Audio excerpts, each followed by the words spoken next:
Van used to be a boring-ass office worker who lived in his office and went home only to sleep. However, one day, he wakes up as a 2-year-old boy and wonders where is he. He can't understand why his hands are so small, and he immediately runs around the room to see where he is. He goes straight to the window and gets mesmerized by the medieval castle and city he sees outside when suddenly, his maid Till comes running, thinking that Van is going to skydive without a parachute from the window. She helps him down and says that it is dangerous to stand at the window.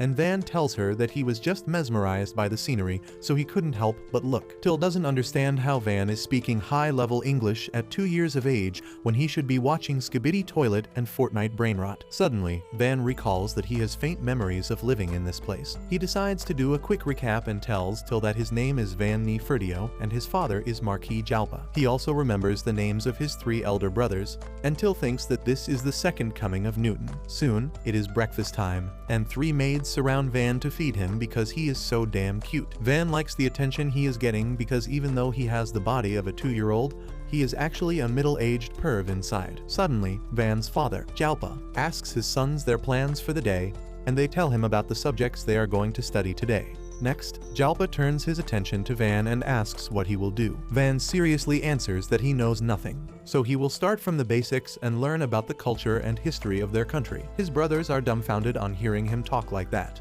But Jalpa starts laughing that he underestimated his youngest son. He thinks that Van will be talented in fire magic like him and his late wife and says that he has great hopes for him. Van already knows that there are different magic attributes in this world, but the nobles prefer the 4 basic elements that include fire, water, wind, and earth because they have high offensive power. All other types of magic attributes are seen as a disgrace, and all of Van's brothers have one of the 4 elements. Later that day, Van learns about their country from Till, and he gets excited to learn how many intelligent species are in their world. Till tells him that they have the usual roster of elves, dwarves, and others, but the rest of the maids tell her that a kid won't understand all that. Van tells Till not to pay attention to those ignorant bitches and begins asking her about magic tools instead. She tells him about magic crystals and rocks that can store magic and can be used to manufacture magic tools. While Van is learning just the basics, the old butler Esparta puts a bunch of books in front of him, saying that it is necessary to see how much he already knows before starting his education properly. Van is a bit intimidated by his mean-looking mustache, and tells Esparta that he can't read properly yet, but he knows a little bit of math. The butler starts with the very basics and asks him what 3 + 5 is. And when Van answers the question without counting on his fingers, the butler is so impressed that he decides to teach him personally. Van immediately knows it is going to be hell, and he is proven right as Esparta makes him study from dusk till dawn. But thanks to that, Van learns to read and write in just a couple of weeks. After that, he continues studying hard, and when he turns 4, it is time for his swordsmanship lessons to begin. His first training partner is Till, who can dodge like she is allergic to Van's wooden sword. He falls to his knees after failing to hit her even once, and Till teases him that she won against him. Van chases after her while pouting, but then the rest of the jealous maids hold Till down because she is insulting a noble. They tell Van to punish her for being rude, but he tells them that it is alright. However, the maids have a stick up their and they insist Van punish Till, so he just flicks her forehead and tells everyone that justice is served. For the next year, Van focuses on sword training, and by the age of 5, he can beat senior students because they are just kids with simple attack patterns, and he is a grown-ass man with a developed brain. The other students are impressed that Van is a genius even when it comes to combat, and they are even more overwhelmed when they see him treating them kindly even though they come from a lower social status. After that, Van takes a break when Dee,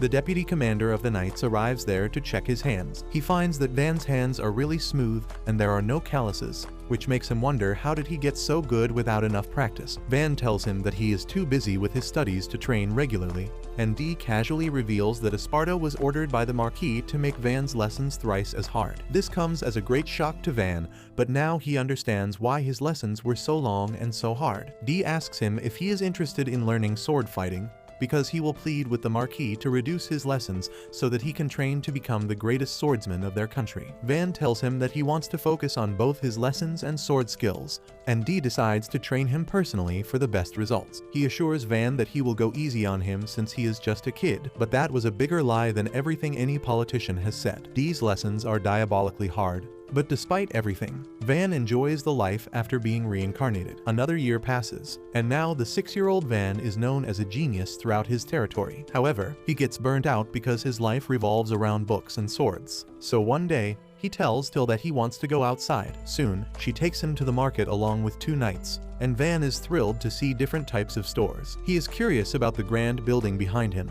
and Till tells him that it is the Merry Chamber of Commerce, which is a huge company with branches all over the country.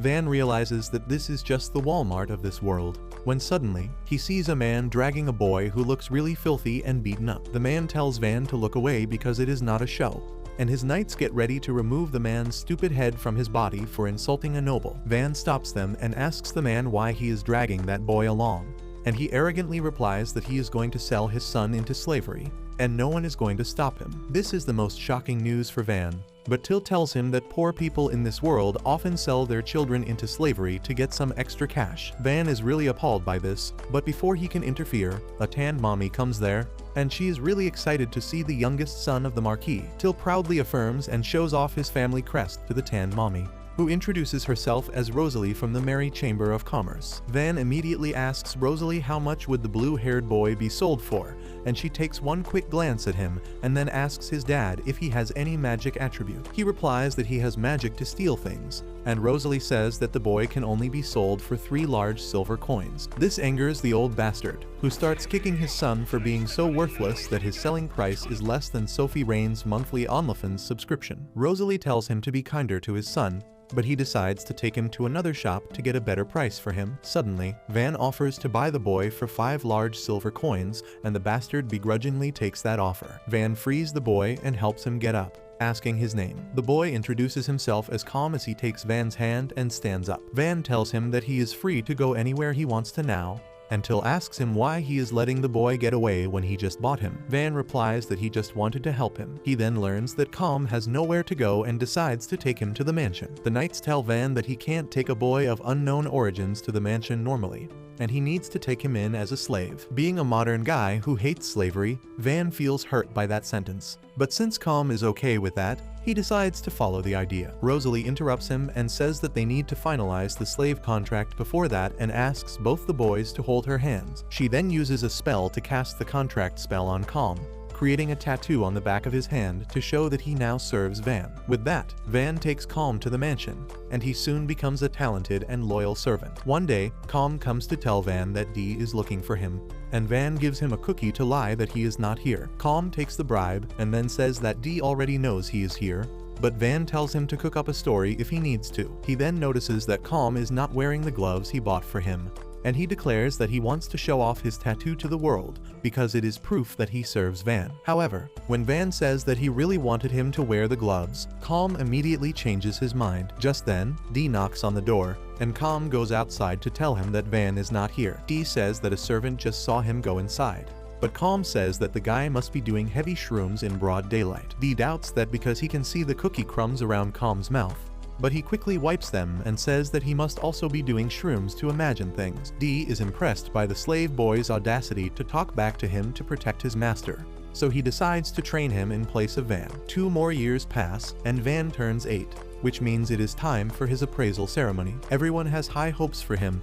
and they want him to become their lord because he is not only a genius, but also treats everyone kindly. His father is also certain that Van will fire element magic like him, but all his hopes are replaced with disgust and disappointment when he learns that Van has talent in production magic. Jalma says that production magic is considered the worst kind of magic of nobles because it allows people to create swords and stuff using raw material and imagination. However, all of that can be done even without magic, and no one needs a noble who is just a glorified blacksmith. Jalma says that both he and his late wife are strong fire mages, and he can't accept that their son would have the weakest magic. He pulls out his sword and says that he should have pulled it out that night instead, but he will correct his mistakes now. Van is frozen in fear and doesn't know what to do, but before his dad can strike him, his eldest brother Mersha steps up to defend him. He suggests that they have a remote village in their territory that is still not developed, and they should let Van develop it. Jalma asks him to elaborate, and Mersha says that the nameless village has only 100 residents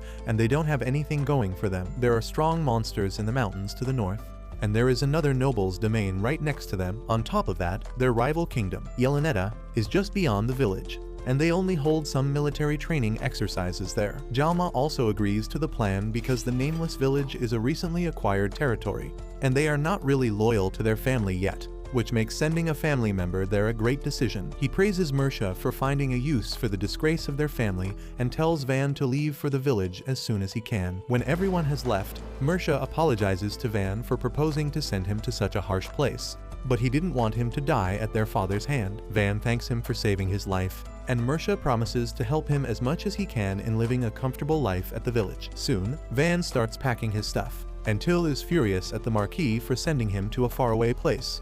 But he tells her that he is actually looking forward to it because he will have a lot of free time there. As his luggage is loaded in carriages, Van thinks how his dad didn't allow him to take any knights along, and Mersha had to hire adventurers to guard him. On top of that, he was only allowed to take Calm with him at first. But thanks to his brother's intervention, now Till is also coming with him. Suddenly, Dee comes there and tells Van that he is coming along to complete his training. Van absolutely doesn't want that and says that his father has forbidden the knights to go with him. Dee replies that he hasn't gotten any news about that, and he even brings 2 of his knights with him. That is not all, as Esparta also comes there, telling Van that he has taken an early retirement from this mansion, and he will come along with him to continue teaching him. Once the carriage starts moving, Van feels a bit disappointed that he can't even use the family crest right now because his dad wants to send him away secretly. However, the entire city is gathered to bid him farewell because the knights are carrying huge banners saying Van is leaving. Van panics on seeing that and asks what they are doing, and the knights tell him that they are just following Dee's orders and they can't take down the banners until he says so. But he is asleep right now. With that, the entire city bids Van goodbye, and he promises to return to them someday. Later, Van takes a small twig in his hand and uses his production magic to turn it into a sword, which would require some sort of nuclear reaction to change wood into metal. But what do I know? Calm and Till are impressed by this, and Van says that he just wants to see if there is a good way to use his magic that is said to be useless. Till then tells him that they are near the village now, and Van is excited to see it. He tells Calm that if he doesn't like the life at the village, he can always return to the mansion. He is ready to nullify the slave contract and assures Calm that he can serve Mersha, who will treat him well. Calm immediately refuses, saying that he has already sworn to serve Van, and he will stay with him till the end. Van gets a bit taken aback by this because it sounds like a proposal, which is something he never got in his past life. Suddenly, the carriage rattles and comes to a stop, and Van opens the window to learn what is going on. A knight tells him that there is trouble ahead because the village is under attack by some bandits. Van immediately calls for a meeting, and Dee tells him that the bandits are used to fighting, so the villagers won't stand a chance against them. There are around 50 of them, and though the thick wooden wall is stopping the bandits from advancing, they are using arrows to attack the villagers beyond that. Dee tells Van that they should fight the bandits because they can drive them off if everyone works together.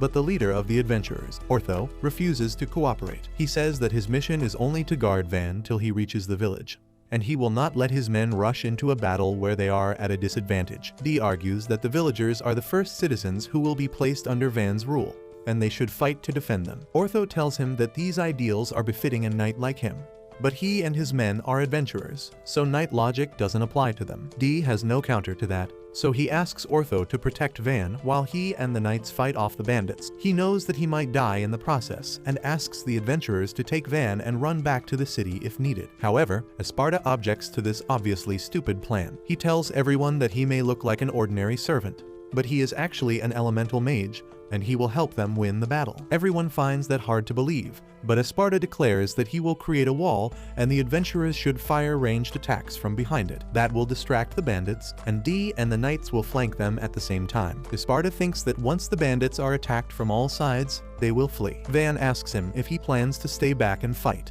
and the old butler affirms, saying that he needs to keep attacking to make the bandits focus on him. Van says that it is dangerous and he can die, but Esparta wants to go out in a blaze of glory. Van tells him that he can't die in a place like this after faithfully serving his family for decades, and he doesn't want the knights to die either. He knows that if he loses Esparta and Dee now, he will fail to develop the village on his own, and his father will surely execute him for his failures. That is why Van thinks of an alternative and announces that he will act as the decoy. Everyone is shocked on hearing this, until immediately refuses to let that happen. She says that she will be the decoy instead, and Calm is ready to take her place. Van replies that he doesn't want to see anyone close to him die. That is why he will become the decoy. He plans to ride the carriage and attack the bandits head-on, giving others the chance to attack them from the sides. Dee thinks it is too risky, but Van reminds him that he trained under him, so he won't die so easily. And even if he dies, there can't be a greater end for a noble than to die for his people. He draws his sword and tells Dee to leave his body behind in case he perishes, because he doesn't want his family's name to be stained by his death. Van's words move Ortho, who recalls how he was not happy to take the job of guarding a noble's son because he thought that all of them are arrogant assholes. However, when Van came to greet him and even praised him for looking cool and badass, his opinion changed a bit. Now that he sees Van risking his life for his people, he decides not to be a coward and announces that he will fight with him. Van tells him that this is above his payroll, but Ortho replies that he can't be cool and badass if he lets a boy risk his life in his presence. His friends agree with him, and then Dee steps forward too, saying that he can't let his lord risk his life when he is still alive. Esparta agrees with him, saying that he will have to teach Van from the beginning if he thinks risking his life is a good strategy. He immediately comes up with a new plan and creates an earthen wall in seconds before telling the knights and adventurers to flank the bandits from both sides. Ortho and his heavyweight friend rush to one side while Dee and his men rush to the other. Meanwhile, the other adventurers begin firing arrows from behind the wall, taking down a few bandits and distracting the rest. Their leader orders them to target the people behind the wall first, but Dee rushes in just then and takes out a bunch of them at once. Ortho, the adventurers, and the knights join the action as well. And if that was not enough to make the bandits leave shit stains on their underwear, Dee begins emitting a menacing aura that makes them run away. The bandit leader realizes that they can't win like this, so he charges towards the walls to kill the people behind them. Ortho tries to alert his team, but they can't react in time, and the Cyclops wannabe gets ready to swing his heavy axe at the green-haired nerd. Van comes in clutch just then and taunts the bandit leader to get his attention. He nutmegs the big dude and then slashes his knees from behind, making him fall to the ground. Calm joins the fight too and leaps towards the bandit leader using his axe as a foothold and delivers a devastating finishing blow. Soon after that, all the remaining bandits are captured, with Van's forces suffering no losses. Ortho is happy that they achieved the best possible result and says that once they receive their payment, their work here will be done. But he is a bit curious about Van now. He sees great potential in him and asks his team if they want to stick around and see what he can make of this nameless village. Half of them tell him that there isn't enough money in the village for them, but his core team stays behind because they have also seen Van in action, and they believe he is not an ordinary boy. They want to invest in him because they are certain he will make it big someday, and then they can cash in all the loyalty points. Meanwhile, Till rattles Van for risking his life and tells him to let her dive into danger the next time. Just then, Dee and others come there and tell Van that the villagers have gathered at the gate. He decides to step into the village with pride and hope, but as he sees the village, he loses a bit of both because they look weak and desolate. The village chief welcomes Van and thanks him for saving his life, and the first question Van asks is if the village has been attacked before. The old man affirms, saying that they have been attacked many times this year already. Van asks the reason for that, and the chief replies that earlier, the village was part of another territory, and knights patrolled it regularly. Ever since they became part of the Ferdio family territory,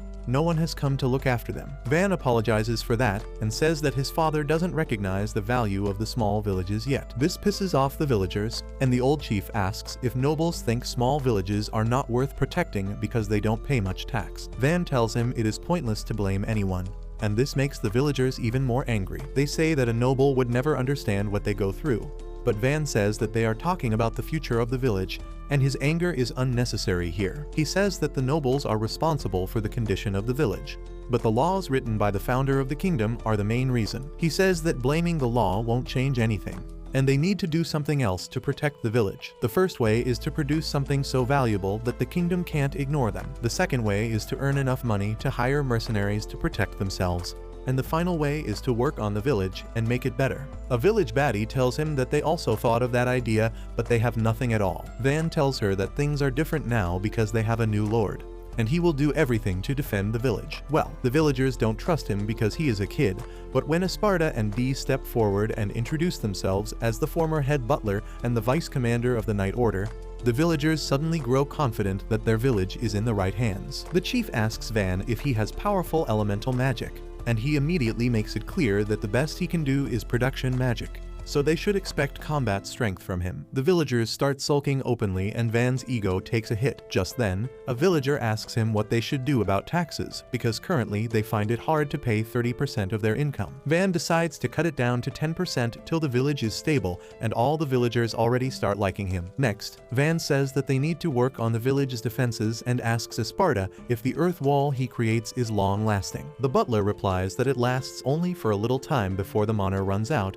and then it becomes just a pile of soil. Van decides to build a sturdy wall later, but asks Esparta to create one with magic in the meantime. The old butler immediately creates a huge wall all around the village, and everyone is dumbfounded on seeing that. After that, Van says they need pitfalls and traps to slow down any bandits, and Dee asks him to leave that to him. Van then turns to the villagers, saying that they need to work together to rebuild the village, because then making it a successful place won't be a far-fetched dream. After that, Van goes to the forest to test out his production magic fully. He takes a small wooden log and uses his magic to fully feel every inch of it. He then splits the wood into very fine threads and then weaves them into a strong pattern, creating a solid pride cube. Till and Calm ask what it is, and Van tells them that it is a nanomaterial cube, which is really strong. He creates a bunch of them, and soon Ortho and his friends pass by. They get curious about the RGB cubes, and Ortho asks if he can try cutting one. He tosses a block in the air and then swings at it with full strength,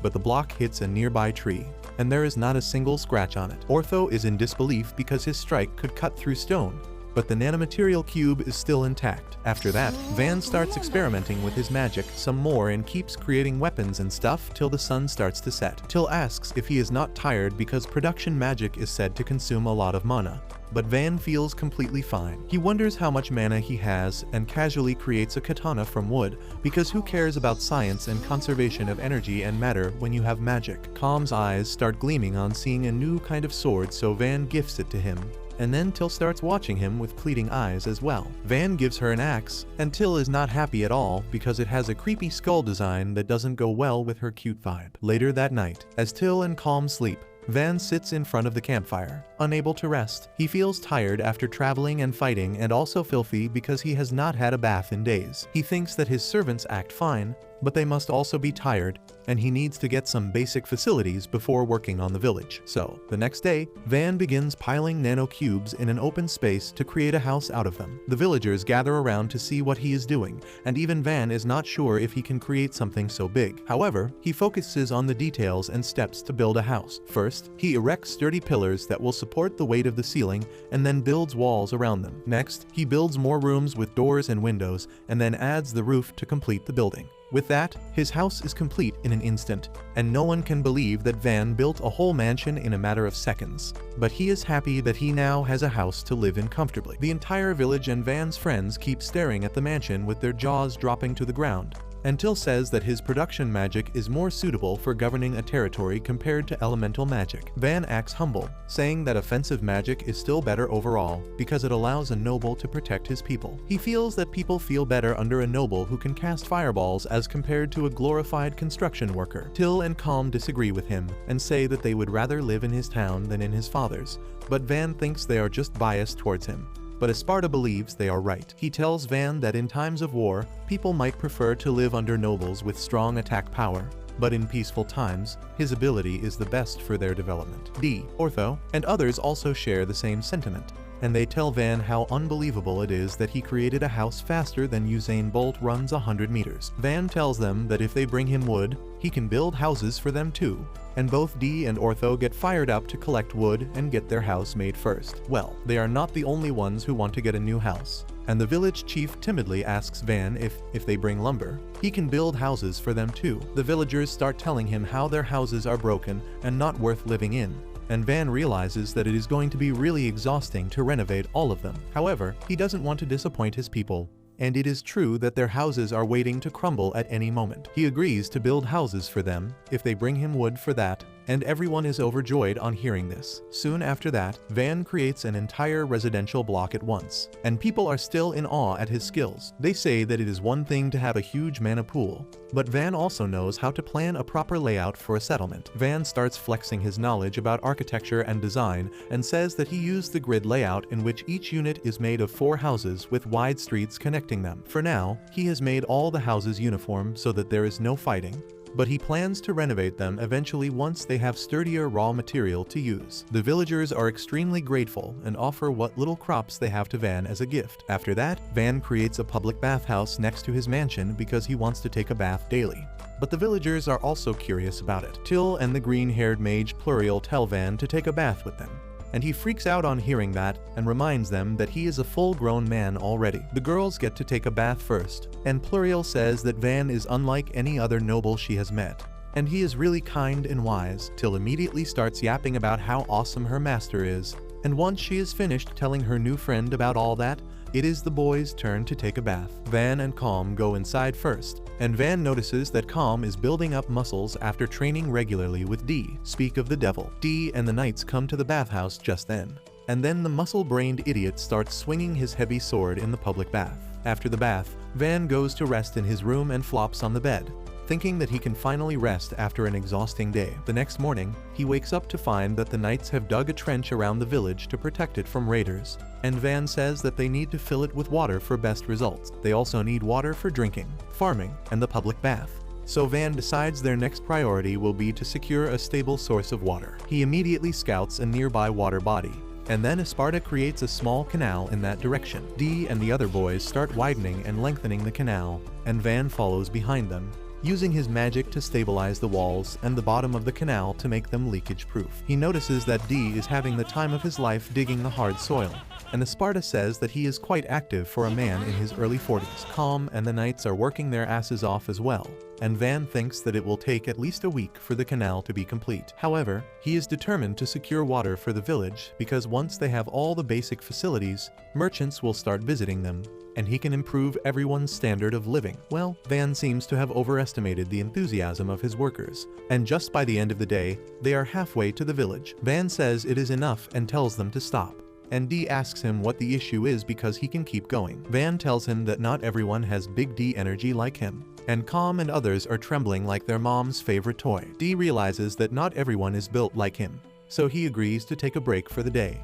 even though he still has enough stamina to finish the canal on his own. The canal is finished the next day, and everyone involved gathers at the river to witness its inauguration. Van tells Esparta to open the gate, and he shatters a stone plug to let water flow into the tunnel. Everyone applauds as they see water flowing steadily in the canal they created, and the villagers are astonished on seeing so much water at once. Soon, the water fills the trenches around the village, but Van fears that it might lead to flooding once the rains start. He decides to dig a lake behind the village so that they can avoid that, and Esparta says that it will also act as a reservoir for dry weather. Soon after that, Van and his friends build a lake behind the village, and the entire village gathers there to see it. They can't control their happiness on seeing it, and the village chief thanks Van because now they won't have to trek for a mile to get water for their families. A few days later, Van reinforces the village wall by adding bits of stone into mud and then turning them into concrete with his production magic. Everyone is sure that with such a sturdy wall, it won't even matter if the bandits attack them. But Van is not satisfied. He decides to make their defenses even stronger by installing ballistae on top of the wall and puts shields in front of them so they can attack the enemies while remaining safe from their ranged attacks. Van says they are just basic things, but everyone disagrees with him because they look really cool and impressive. They think that no one will dare to mess with their village now, and Esparta says that it is wrong to call this place a village because it is already starting to look like a fortress. Dee says that if Jalpa knew Van was capable of this, he would never have sent him away and would have even made him his successor immediately. Esparta disagrees, saying that Jalpa gives much more importance to combat abilities, and he would never have appreciated Van's talent fully. Dee argues that Van has more than enough combat strength, and he is probably stronger than anyone out there. Esparta argues back that Van's power is great for protecting people, but he can't conquer other territories. Dee takes this as a personal insult and says that war is more than just soldiers clashing swords with each other. Seeing that the two men are getting more serious than they should, Van asks them to stop. He says that arguing about talent and its use won't do them any good, and they need to try their best to live a better life with what they have got. Dee starts laughing on realizing his mistake, and he agrees with Van, saying that he will become a great ruler, no matter where he is sent. He confidently says that one day he might even have a domain that rivals his father's, but Van is more interested in breakfast because he is really hungry. He enjoys the breakfast. Till makes it for him, and she is glad that he likes it, because they are a bit short on ingredients. Van realizes it is a worrisome thing, and Esparta tells him that improving the village defense is a good idea, but they need to also worry about its income. They don't have any connections except the merchants who come here once per month. Van replies that he can take care of furniture and cutlery, and the villagers produce enough vegetables to sustain themselves, so they can manage just fine. Esparta wipes off the piece of omelet from his mustache as he tells Van that they don't have any seasonings here, and they also don't have the ingredients for the baked desserts that Van loves so much. Van is shocked to hear this and immediately turns towards Till, looking like she betrayed him. He decides to set up a special industry that will get this village all the money it needs. He asks his team to give him some ideas immediately, and Calm suggests that they can sell the nanocubes because they are a revolutionary material. Van refuses that idea immediately because only he can use them. Next, Till says they can hunt monsters for materials, but Van shoots down that idea as well because only the adventurers and the knights can do it. Esparta thinks that it is hard to find something special in this village, so Van decides to think hard about it. Later that day, he runs into the fatty from Ortho's group, who says that his servants seem to love him a lot because when he asked them to show what their weapons could do, they refuse to let the weapons be ruined by using them. Van is disappointed in both of them and says that weapons are meant to be used, and if they keep them stored up their ass, they won't help them when the time comes. Van encourages them to use their weapons, and the horizontally gifted adventurer pulls out a shield made from orc leather. He claims that it is really sturdy and can measure the power of their weapons and encourages them to attack him. Calm reluctantly agrees to do so and gently taps the shield with his katana. Mr. Plus-Sized asks him to put more force into it because that doesn't even count as an attack. But the very next moment, he notices a part of his shield falling to the ground. He can't believe that the shield he just got made is destroyed now. And on top of that, Van tells him that the sword looks like metal, but it is only made of wood. This makes Fatty cry really hard, but Van fixes his shield with his magic instantly. Just then, Ortho arrives there, and he asks Van if he wants to buy some valuable ores from them. Van is astonished to see him carry a cart full of rare minerals, and Ortho explains that the mountains near the village are full of ores and minerals, and they don't even have to go far to get them. He has got some iron, copper, and silver ore, and also a little bit of gold. However, the most valuable find is mithril ore, and Van goes crazy on seeing it. He wonders why no one else has found out the resources in the mountains before, and Ortho says that this place is just too far away and inconvenient for anyone to bother to look. After that, Van decides to work on the iron ore and turns it into a nanocube as well. Fatty gets excited on seeing it and asks Van if he can make swords with that. Van still feels bad about his shield, so he agrees to make one for him, and Fatty asks him to make a short sword and a long sword. Van works on the short sword first, carefully imagining all the details to make it durable, sharp, and also beautiful. Fatty is delighted on seeing the sword, and the rest of the adventurers swarm him to get a closer look, while Van creates a longsword in the same design. This makes the adventurers go cray-cray, and they ask Van if he can make swords for them too. He decides to make one each for them because they brought the ores, and then Pluriel tells him that the swords look like they can sell for a lot. Van thinks that if he can make swords out of mithril, they may sell for even more when Esparta arrives on the scene. He checks the mithril ore and says that it is very rare to find, but if the adventurers found it in the forest before even entering the mountain, it can only mean that there is a dungeon nearby. He says that if a dungeon is discovered here, the village will suddenly shoot into the limelight, and thousands of people will come here each day to explore the dungeon. While it will be a major boost for their economy, Van knows that they are not in the condition to support that many people. On top of that, he fears that they will be attacked by the rival country and even the neighboring nobles for the dungeon. Pluriel says that if a dungeon is found, Van's father will immediately dispatch the knights to protect it, and Van replies that his father has practically disowned him, so he will be sent somewhere else if this village becomes important. Pluriel now understands that Van wants to develop the village more and make it his permanent territory before discovering the dungeon and reporting it. And Ortho says that they will try not to go to the region where the dungeon can be. His friends also agree, and Van thanks them for keeping it a secret, even though they would profit more by being the ones to discover the dungeon. Soon after that, Van renovates the village once more with better quality materials, and Till is worried that he is overworking himself. Just then, a villager comes running and yells that a pack of armored lizard monsters is approaching the village. Van immediately orders everyone to get inside the walls and then locks the gates. The villagers are terrified of the monsters, but Van asks them to fight alongside him because together they can defeat any obstacle in their way. The villagers are motivated by Van's pep talk, and they swear they will fight till their last breath to protect the village. Van tells them to immediately head to the wall and position themselves behind the Abilitiy. Com tells him that Ortho and his party went out hunting, so they need someone to take command of the situation, and Van decides to head up with the rest of his citizens. However, Till grabs his arm with tears in her eyes, and Van may not be a simp, but he doesn't want to hurt her. He asks Dee to head up and relay the situation to him in real time. While he stays on the ground and issues orders, Dee accepts his order and rushes up to the wall, and the sight in front of him leaves him stunned. He tells Van that about 40 armored lizards are heading towards them, and they are about 8 meters tall, which is equal to 3 elephants standing on each other's shoulders in freedom units. Dee starts panicking on seeing this because even a group of veteran knights struggles to take down a single armored lizard. And right now, they have only a handful of trained fighters. Van commands him to load the iron arrows into the giant crossbows, and he immediately moves ahead to do that. His knights tell him that normal weapons don't work against the tough scales of the armored lizards, and Dee knows that too. He says that till now, he has won all the battles he has fought.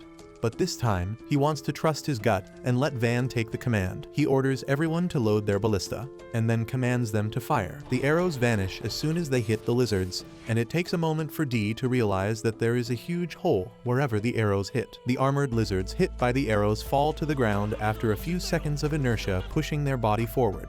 And just in the first volley, the villagers take down 10 of them. Dee is impressed by the quality of the weapons made by Van, and also by the villagers who for some reason can aim better than my Call of Duty teammates in ranked matches. He tells everyone to get ready for round 2, and the knights tell him that they only have 1 iron arrow left for each ballista. Dee tells them to load and fire nevertheless, and they manage to take down more armored lizards. However, half of the lizards are still left and they are out of ammo. Dee relays the message to Van, who begins to come up with a solution to the problem, when he suddenly remembers that Calm's wooden sword managed to cut through Fatty's high-spec shield. He thinks it might work against the armored lizards too, and tells Dee to use the wooden arrows. The knights think this is plain stupidity because wood is not going to make it through the lizard's skin that is tough like steel. Dee tells them to shut the hell up because Van has already proven them wrong multiple times, and he is going to trust what he says. He orders the villagers to load the wooden arrows and shoot, and even the wooden arrows manage to pierce through the lizards, even though they get stuck midway. Luckily, that is enough to hit their vital organs and kill them immediately,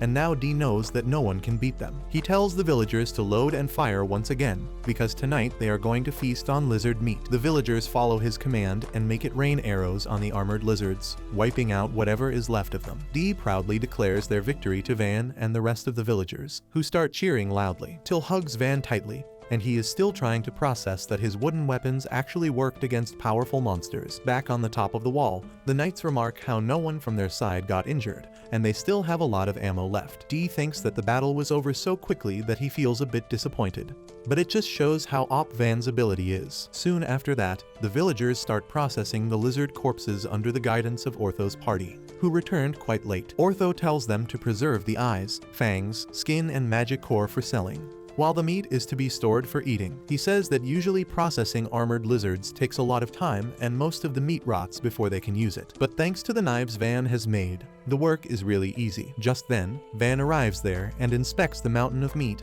and decides to throw a huge party to celebrate their victory. At night, the festivities begin and people get to eat as much meat as they can. Ortho's group talks to Van and tells him that the weapons he made for them work really well. Dee overhears this and asks Van if he made weapons for the adventurers before him, and Ortho's group begins to show off their swords. Dee gets jealous on hearing this and asks Van to make a sword for him, and he is willing to write him a blank check for that. The other knights also want weapons made by Van, and he timidly tells them that he can't take any money from them, but he is a bit busy right now. He promises to make them new gear after the village affairs are sorted, and the knights are happy with that. After that, Ortho tells Van that usually, an armored lizard sells for 20 gold coins, but since most of the meat will rot, he can get about 8 gold coin per lizard. That is still a lot of money, and Van gets overwhelmed thinking about how he will use all that money. Isparta breaks some bad news to him, telling him that when a village earns more than 100 gold coins, they have to give half of it to the Marquis as taxes. Van feels like he lost his life's savings in a crypto scam on hearing this,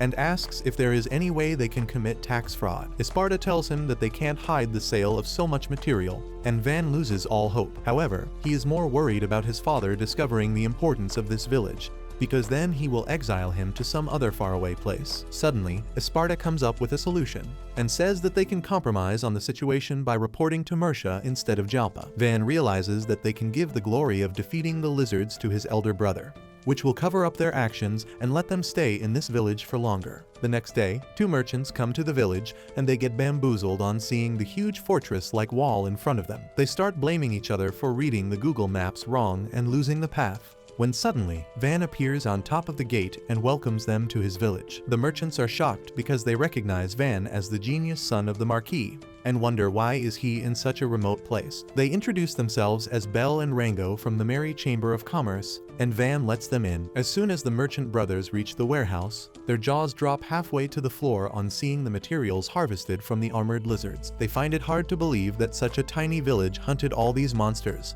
but Van just wants to know if they can buy all this stuff from them. The merchants immediately say yes and ask Van to wait for a month because they need to arrange for a whole team to evaluate and transport everything. Van agrees to that and asks them to take some meat for free because it is going to rot anyway since he can't create a fridge right now. He then asks the brothers to take a look at some weapons that are also for sale, and they are blown away by the quality. They immediately agree to Van's asking price without bargaining, and he asks them to promote them. The brothers hesitate to answer that question, and Van realizes that these noobs think they are pros who can monopolize the trade of his swords. He tells them that even if they try to keep it a secret, people will find out about the village because they can find out the route they take. The brothers are shocked to hear this, and Van tells them that there is another way they can make insane profit. They are eager to hear that, and he tells them to set up a shop in their village. The brothers immediately take up that offer and bow before Van to show their gratitude, and he tells them that they should build their shop right away, before they can even understand what he is talking about. Van creates the shop they always dreamt of opening,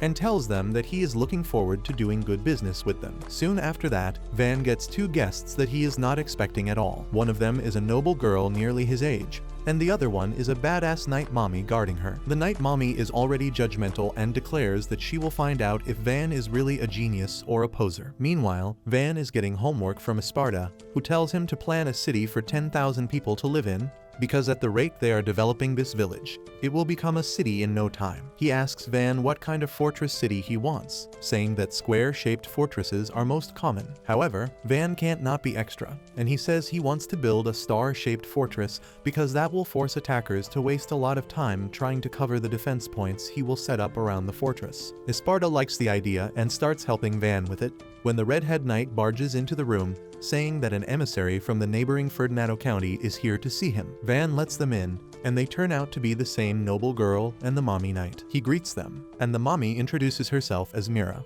who became a viscountess after rising from the rank of a knight. The girl nervously introduces herself as Art, the youngest daughter of Count Ferdinando, and Van asks both of them to have a seat. Mira immediately asks Van why he thinks they are here, and he says they are here to assess him and win him over if he seems like a threat. She starts laughing on hearing that because Van is correct, and then says that Count Ferdinando thinks that Marquis Jalpa sent his genius son to rule this village because he wants to conquer his territory. However, Mira thinks that Van was sent here because he doesn't have elemental magic. Van decides to come clean and tells her that she is right about the elemental magic stuff, but he is not here to lead any sort of war, and he was just exiled by his father. Mira refuses to believe that after seeing how much Van has developed the village in a short time, and she believes that around 5,000 soldiers were sent with him to turn this village into a military base. Van breaks out into a laughter on hearing that, and then apologizes before telling Mira that he was kicked out of the family with nothing but his luggage and calm, and no one even came to see him off. Mira asks if she is hallucinating the butler and the deputy knight commander then,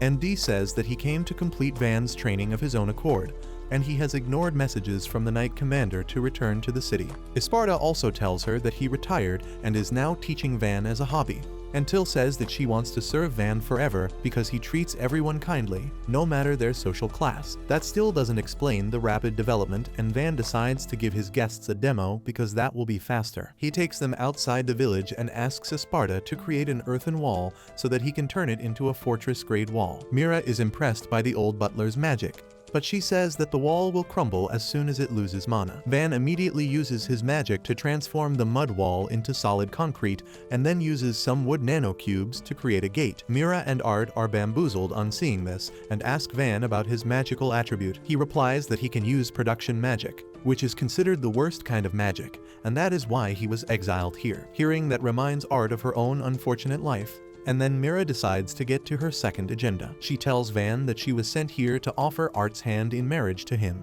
and he understands that the Count wants to give him his daughter so that he doesn't try to conquer his territory. He tells Mira that a marriage is unnecessary because he doesn't want a conflict with anyone, and he is just developing the village because he wants to live a peaceful life here. Mira tells him that she initially wanted to prevent Art being engaged to the lord of a small nameless village because she would not find happiness in such a shabby place. But after seeing Van's potential and character, she supports their marriage. She starts praising his intelligence, charisma, and the willpower to turn hardships into challenges, and says that if it was legal, she would want to marry him herself. Van gets excited at the idea of having a mommy waifu, but unfortunately, he can only get Art right now. Mira turns to Art, asking if she wants to marry Van because she honestly can't find a better man. Art turns shy and says that Van is a good guy, but she has not thought about marriage yet. Van also tells her to take her time because it is the most important decision of her night, and Mira says that they are going to stay the night in the village so they can think then. Van is shocked to hear that they are staying over,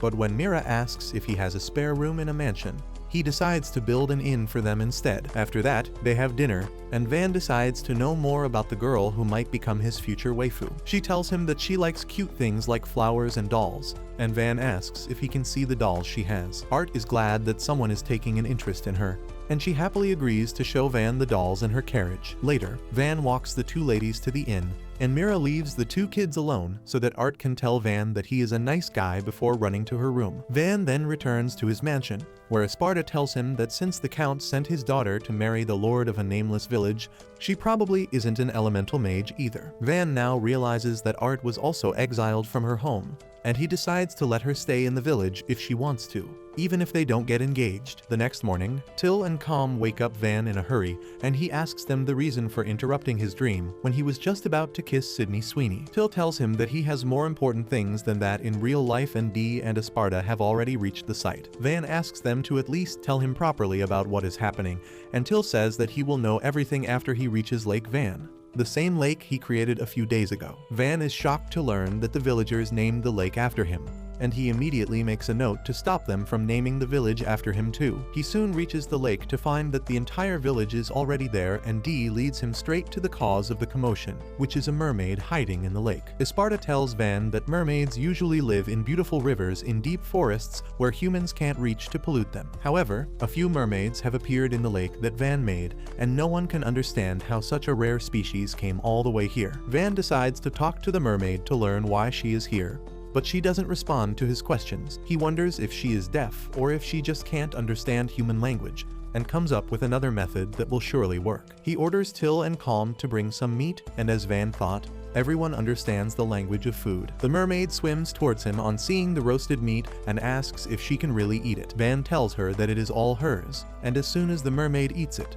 she realizes that it is the meat of the armored lizard. She asks who defeated the armored lizards, and before Van can act humble and give credit to the village's teamwork, everyone unanimously declares that it was Van who defeated them all. The mermaid is satisfied on learning that, and she immediately goes underwater and vanishes. Van wonders if she will return soon, but Esparta doesn't see that happening because mermaids are more shy than Bigfoot. Surprisingly, the next day, the entire mermaid clan turns up at Van's door, and he is dumbfounded on seeing them. He is pretty sure they are here because he defeated the armored lizards and wonders if the mermaids worship those big scaly monsters. Esparta calls his idea idiotic and says they should ask the mermaids directly. Suddenly, the big and scary looking leader of the mermaids comes forward, thanking Van for treating his daughter nicely last day. Van tells him that he is welcome, and then the Mermaid King asks if he really defeated the armored lizards. Van affirms but adds that it was a team effort, but no one bothers to listen to that part, and they start gossiping and murmuring that a kid defeated such powerful monsters. The Mermaid King suddenly calls Van a hero and declares that he has the permission to marry his daughter Lotta. Van is taken aback on hearing this, and the Mermaid King asks him if he is not into lowly. He assures him that when Lotta grows up, she will be the mommiest mommy of them all.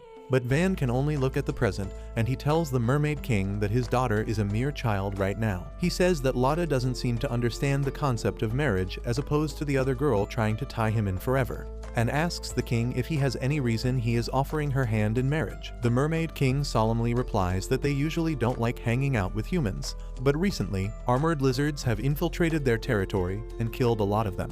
So he is willing to marry off his daughter to any hero who can defeat them. Van understands his logic now and tells him that he doesn't need to marry his daughter to him to ensure the safety of his people. He tells the Mermaid King to let Lotta marry whomever she wants when she grows up, because he is going to help them just for the love of the game. The Mermaid King asks if his people can stay in the lake if that is fine with Van, and he is ready to let them join his village. He immediately builds 2 floating rest houses in the middle of the lake, and the mermaids immediately feel at home there. Just then, Esparta reminds Van that they need to deal with the sewage, and the Mermaid King gets curious about that. Van explains their village architecture and how they use a giant flush system to send their waste away from their sewers. The Mermaid King offers to help since his people are skilled at waterbending and stuff, and thanks to them, Van's work becomes really easy. The Mermaid King asks him to leave the job of flushing sewage to the water dwellers, because that is the least they can do in exchange for a safe living space. Just then, Art and Mommy Mira arrive there, and they are shocked to see mermaids. The Mermaid King suddenly calls Van's son-in-law and thanks him for helping them, which shocks both the human girls. Mira asks Van if he married a mermaid when Art was the first in line, and before he can clear the confusion, Lotta proudly declares that she is Van's wife. This makes things worse between Van and Art, so he calls her out for a boating session the next day so he can clear the misunderstanding. Art tells him that she already heard the details from Mira earlier, so there is no confusion anymore. Van is glad to hear that, and then Art starts praising him for building a lake and developing his village so much. Just then Lotta comes there to greet him, and she gets jealous of seeing him with another girl when he is already her husband in her mind. Suddenly, more mermaid children also arrive next to the boat, and they begin calling Van the Meat Lord while rocking the boat and causing Art to accidentally fall on top of him. The kids stare at the scene in curiosity while Art gets nervous, but Lotta becomes even more jealous. She again asks Van what is this strange girl doing with her husband, and he reminds her that he turned down her father's offer, so they are not even engaged yet. Lotta just pouts and goes underwater on hearing this, and the other mermaid kids start hollering at Van for bullying their princess. They start rocking the boat really hard, and Art clings tightly to Van, who keeps bribing the kids with meat, but they don't fold. Later, the Mermaid King himself comes to confront Van, who is terrified of his stern expression. The Mermaid King says that he heard from Lotta that Van was flirting with another woman when he is already married. Art gets scared on hearing this, but Van makes it clear that he never said yet to marrying Lotta. However, the Mermaid King is not here to listen to logic, and he declares that they will have a competition between the merfolk and Van's people. If the merfolk win, Van will officially recognize his marriage to Lotta. Van is about to turn him down when Dee suddenly accepts the challenge on his behalf. He promises Van that as the deputy commander of the Knight's Order, he will surely bring victory to him. Even Esparta agrees with Dee for once, saying that the sooner they settle this issue, the more time Van will have for his studies. Mira is also nearby, and she also agrees with the idea. Van says that if he loses he will have to get married right away, but Till and Calm tell him that there is no chance he will ever lose. He doesn't know how to stop them from Dee riding him all the time, and in the end agrees to the competition. The Mermaid King says that they can hold a 3-event competition to be fair, and gives Van the chance to pick the first event. Well, instead of picking something where he will have a clear advantage, Van chooses to hold a game of water polo, which is going to be equally tough for both sides as no one has any idea how to play it. Van first creates a pool in the middle of the pond and then begins explaining the rules to everyone. Esparta is surprised because he has never heard of a game like this, and Till says that Van is really great because he knows things that even the old butler doesn't. Anyway, Mommy Mira tells Van the swimsuits he made are really good for attracting gooners to this anime, while Dee is busy flexing like your average gym bro. Van asks Mira if she is going to take part in the game too, and she affirms, saying that she needs him to marry Art instead of the mermaid princess, and she has to do whatever it takes to protect him. Soon, the game begins with Mira until representing Van's village, while Lad and her dad play for the mermaids. As soon as the game starts, the Mermaid King scores a service ace, and soon the 2 mermaids begin overwhelming the humans, which shouldn't be a surprise to anyone with more than 3 brain cells. Till starts losing hope on seeing the massive point difference by half-time, but Mira gets furious on hearing this and asks if her loyalty to Van will lose before such a small challenge. Her words fire up Till, and together, they start taking back points from the mermaids in the second half. After a fierce second half, both the teams are at match point, and everything hangs on the next point. Mira jumps up to block the Mermaid King's spike, but he gets past her and Till is unable to defend it either. With that, the mermaids win the first round and Till is disheartened, but Mira acts like my cousin when he binge watches Haikyuu for the 8th time. Van is not happy to see her acting hopeful, even though they lost the first game, and then the Mermaid King approaches him with the second game idea. He keeps it simple and says they will do a swimming relay race, and Van realizes that he is screwed because it is going to be impossible to beat mermaids in water. However, D says that it will be super easy, barely an inconvenience, with him there, and Calm also volunteers to join the team. Soon, the competition begins with Lotta and Calm taking off. And as everyone expected, Lotta immediately takes a comfortable lead. Calm works his ass off to catch up to her, but Lotta is simply chilling, and she goes underwater to swim even faster to tag her teammate. Calm somehow follows her, and as soon as he tags D, the real game begins. D starts doing the butterfly stroke, which is the most difficult way to swim, and Van wonders why the hell did he choose that over the front crawl. The other knights tell him that butterfly stroke allows D to use his muscles to the full, and he rushes forth like a motorboat, overtaking the mermaid and winning the competition. The Mermaid King can't believe that they lost at swimming, but D is proud of his achievement. He happily walks out of the pond, unaware that he swam so fast that his swimwear was torn off from water pressure.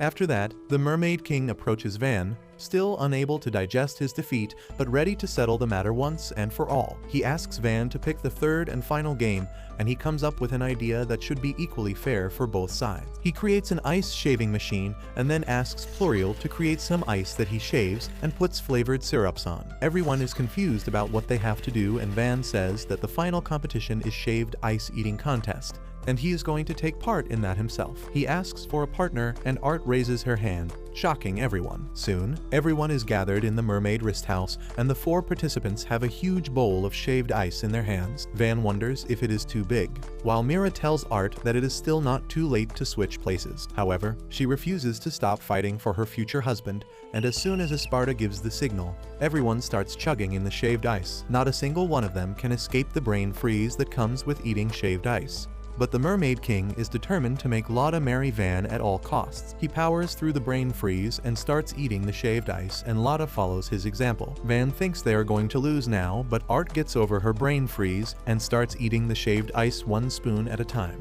That gives Van courage to keep fighting, and he rejoins the eating spree. After a few minutes of the most intense ice eating contest ever, Van and Art finish their bowls, winning the competition. The Mermaid King gracefully accepts his defeat, and Van is glad that now he won't be pressured to marry Lotta anymore. However, the Mermaid King still calls him his son-in-law and says that he has proven to be even more worthy of his daughter. He leaves for his home with that, and the perplexed Van wonders what was even the point of the competition. Just then, his stomach starts hurting because of eating too much ice, and everyone gathers around to check up on him. Meanwhile, Mira tells Art that she did a good job, but she can only keep watching Van as he is surrounded by his loyal friends. She wonders how can she enjoy the same kind of attention as him, because she has always been neglected since birth. When she was little, her father was always busy with work and barely made any time for her. Her mother wasn't interested in raising a kid either, so she handed her over to a nanny and went backpacking across Europe. No one paid her any attention as she grew up because she was timid and borderline dumb. The only good thing about her was her marionette magic, with which she could control puppets perfectly. Art thought that she could impress her mother with this, but she was horribly mistaken. Her mother slapped her and abandoned her because marionette magic was not considered useless, but evil in the hands of nobles. Everyone ignored her after that, and when she turned 10, her father sent her off to marry the lord of a nameless village. She was worried, but Van turned out to be a really kind man, and despite having a useless type of magic, he was still confident and everyone loved him. Seeing him now, Art decides to practice even more with her puppetry magic, so that one day, everyone will love her for that. The next day, Van gathers the villagers for some construction work and hypes them up with the promise of a barbecue party at night. Just then, Art comes there to greet him and asks if she can see him work, because she wants to be more like him. Soon after that, Van finishes building the star-shaped fortress wall he dreamt of for his future city, and Art is dumbfounded on seeing that. She asks how could he build something so sturdy and huge in just 2 weeks, and Van just gives credit to everyone who worked together with him. Mira is impressed by what he can do, but Van is equally impressed by her gravity-bending plot. Mira notices the little pervert gawking at her, so Van starts explaining that as more people move into his territory, they will build more houses and shops to accommodate them. Mira replies that she is jealous of him because she has always dreamt of having her own land that she would govern. She declares that she will just earn a lot of glory in her next battle, and that will be enough to earn a land of her own. With that, she asks Van about the giant ballista mounted on top of the fortress wall, and he tells her that it is the upgraded version of the simple ballista he created in the past. He begins yapping about how the new model can fire 2 bolts one after the other and is much stronger, but Mira is curious to see the weapon in action instead of listening about it. Van immediately tells Calm to fire a test shot, and he immediately obeys his command. As soon as he lets the first arrow loose, it goes a mile away and causes a giant dust cloud after demolishing its landing spot, and while everyone is stunned silent, Van is pleased with the result. He tells Mira that with 100 of those ballistae, he can properly defend his territory, and she immediately requests him to sell one to her. She is willing to pay any price he asks for, but Van just smiles and tells her that those bad boys aren't for sale. Mira decides to pay with other methods and tells Van that she will do him any favor he asks in exchange for a ballista, and that is enough to convince the little pervert to change his mind. He tells Mira that he will cash in the favor later and asks her how will she take it with her. She replies that she will arrange for a carriage to carry the big weapon, and as for the bolts used in it, she can manufacture them at her own place. Suddenly, Calm tells her that she should take at least a couple of bolts made by Mira, but she asks him why is that. Calm immediately takes out the sword Van made for her, and Mira asks why is it bent like that. Either way, she doesn't see anything special about the sword, and Calm asks her if she has a weapon that she doesn't mind breaking. Mira takes out her spare sword and tells Calm that she has used it for a long time because of its durability, and she is sure that he can't even chip it. However, she doesn't mind if it breaks, and with her permission, Calm swings his sword at her. Mira doesn't even feel much of an impact and wonders if Calm just grazed her sword, but the very next moment, her sword's top slides down cleanly. She can't believe this and asks what material the special sword is made of, to which Calm replies that it is made of ordinary iron, but since Van made it, it is this powerful. Van tells her that the bolts for the ballistae are made using the same method, and they easily pierced through armored lizards. Mira can barely believe this, but she immediately asks Van to give her some bolts as well. He is glad to add them as a bonus to their deal, and Mira thanks Calm for telling her this valuable secret, which he did just to rizz up the night mommy. Suddenly, Van hears someone screaming in the distance and finds that it is Ortho and his party, who are running towards the fortress frantically. They tell everyone to run for their lives because something disastrous is chasing after them. Within seconds, a huge dragon comes out from the woods, and everyone panics on seeing this. Ortho tells Van to take everyone back to the village while they distract the dragon, but he doesn't know if that is a good plan. He wants to help the adventurers but doesn't know if they can engage the dragon in a battle with the villagers scared to death. Luckily, Mira steps up and tells him that they should fight because the adventurers won't last long, and then the dragon will attack them. Van takes her advice and tells Ortho and gang to come towards the village so that they can shoot the dragon with their ballistae. Meanwhile, Mira takes charge of the situation and tells the villagers to get behind the ballistae while asking someone to take Art back to the village. Before that, Van goes to Art and apologizes for exposing her to this dangerous situation because they are fighting a mid-level dragon which is quite powerful.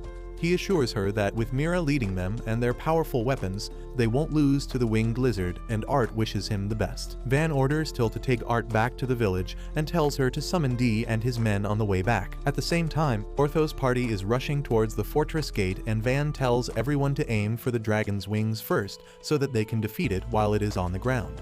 Suddenly, one of Ortho's friends trips and falls with the dragon close behind him. Fatty tries to distract the dragon towards himself by banging his shield, and when that doesn't work, he throws his dagger at the dragon, causing it to shift its focus to him.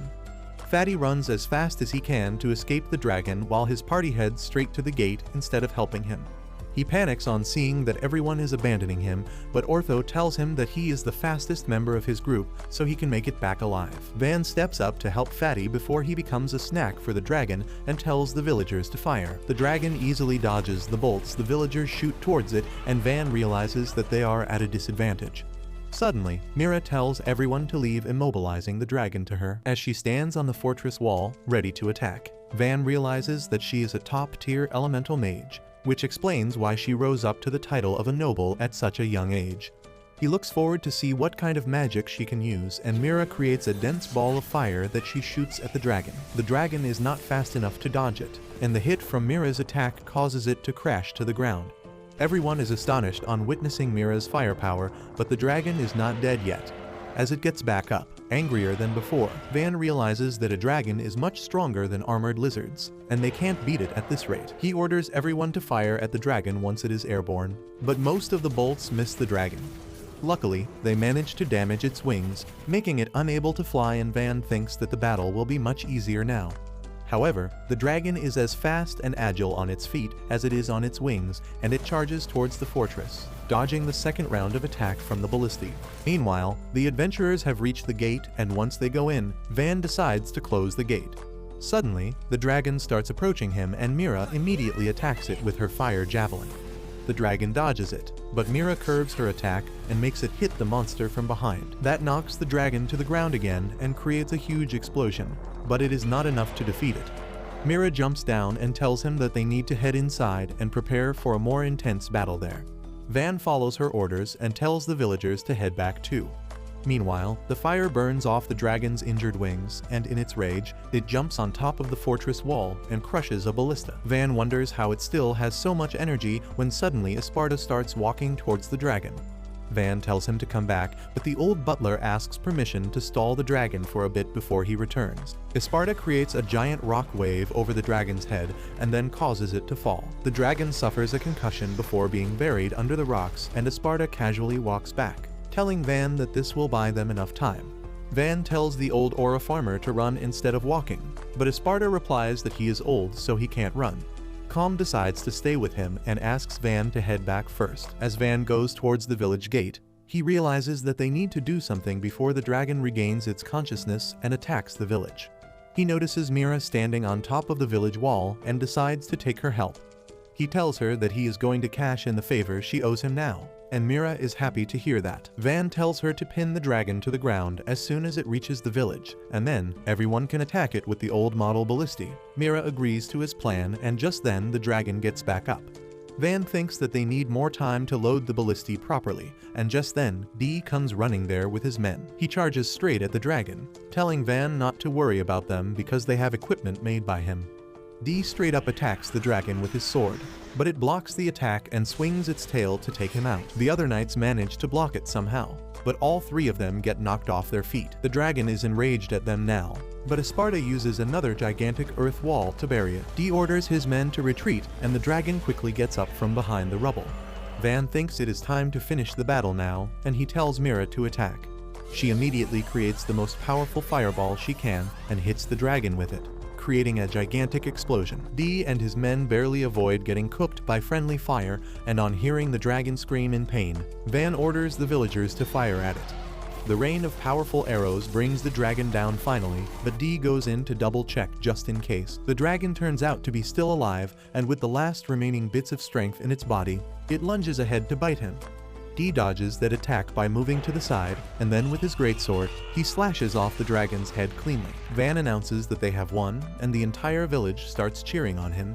Just then, Art and Till come to check up on him, and Mira arrives there too. She congratulates Van on slaying a dragon, and he replies that it was a close fight.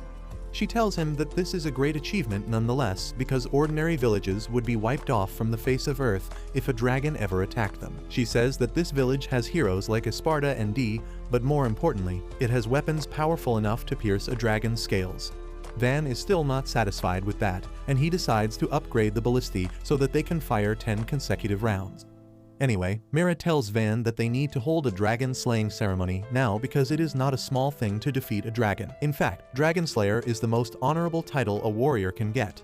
And in this battle, Dee has earned that title by finishing off the dragon. Soon, Van starts the ceremony to honor the people who contributed the most to the fight, and he lets Mira handle it because she knows it better. Mira tells the villagers that most villages and even cities would have been utterly destroyed if a dragon ever attacked them. But this village managed to defeat it with no casualties. She says that the most valuable contributors to this fight are Dee, the heroic knight who beheaded a dragon in one slash, Esparta, the genius mage who pinned the dragon down effortlessly, and Van, who made the weapons that brought the dragon down. As Mira sees Van being shy and happy about the praise he is receiving, she recalls how she has met people from all fields of life, but she has never seen anyone like him. Mira was born into a family of knights in the royal capital, but once her aptitude for fire magic was discovered, Her family essentially sold her to the noble family that paid the most money. She trained rigorously and became a knight commander at the age of 16, after which she earned glory in various battles, earning the title of a viscountess. Then one day, Count Ferdinando summoned her to escort Art, who was to marry a noble in a far-off village. Mira thought this was overkill because this meeting could be an email. However, the Count, just like my manager, was insistent that Mira visit Van and his village in person. Mira told the nervous Art that if the boy they are going to meet turned out to be a dud, she would reject him for her, but the girl had other concerns.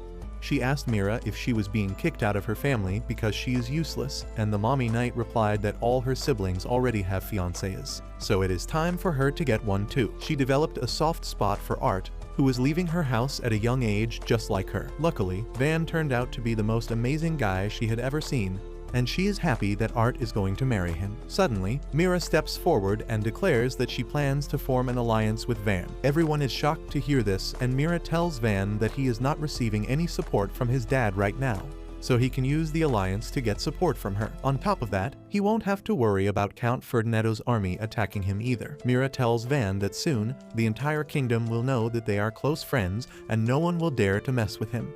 Van realizes this is a chance too good to miss, and he gladly accepts the offer to form an alliance with Mira. The next day, Van discusses their village's future with Esparta, who tells him that the strong fortress walls he built served their purpose in the battle against the wild dragon, and now he should shift his attention to village planning. Van agrees with him and recalls that Esparta wanted him to build a city that can house 10,000 people in the future. Esparta affirms and says that they should start looking for new residents to boost the population of their village and turn it into a city. Just then, Till enters the office to tell Van that the merchant brothers Bell and Rango have arrived along with other merchants from their company. Van gets excited to meet them and decides to sell the material from the forest dragon first, and then dive right into city planning. They go to the warehouse where the raw materials harvested from the dragon are kept, and Van asks the brothers how much money can he get for it. They tell him that a large forest dragon is quite rare and valuable, and on top of that, its scales, claws and eyes are in pretty good condition. They say that even with a conservative approach,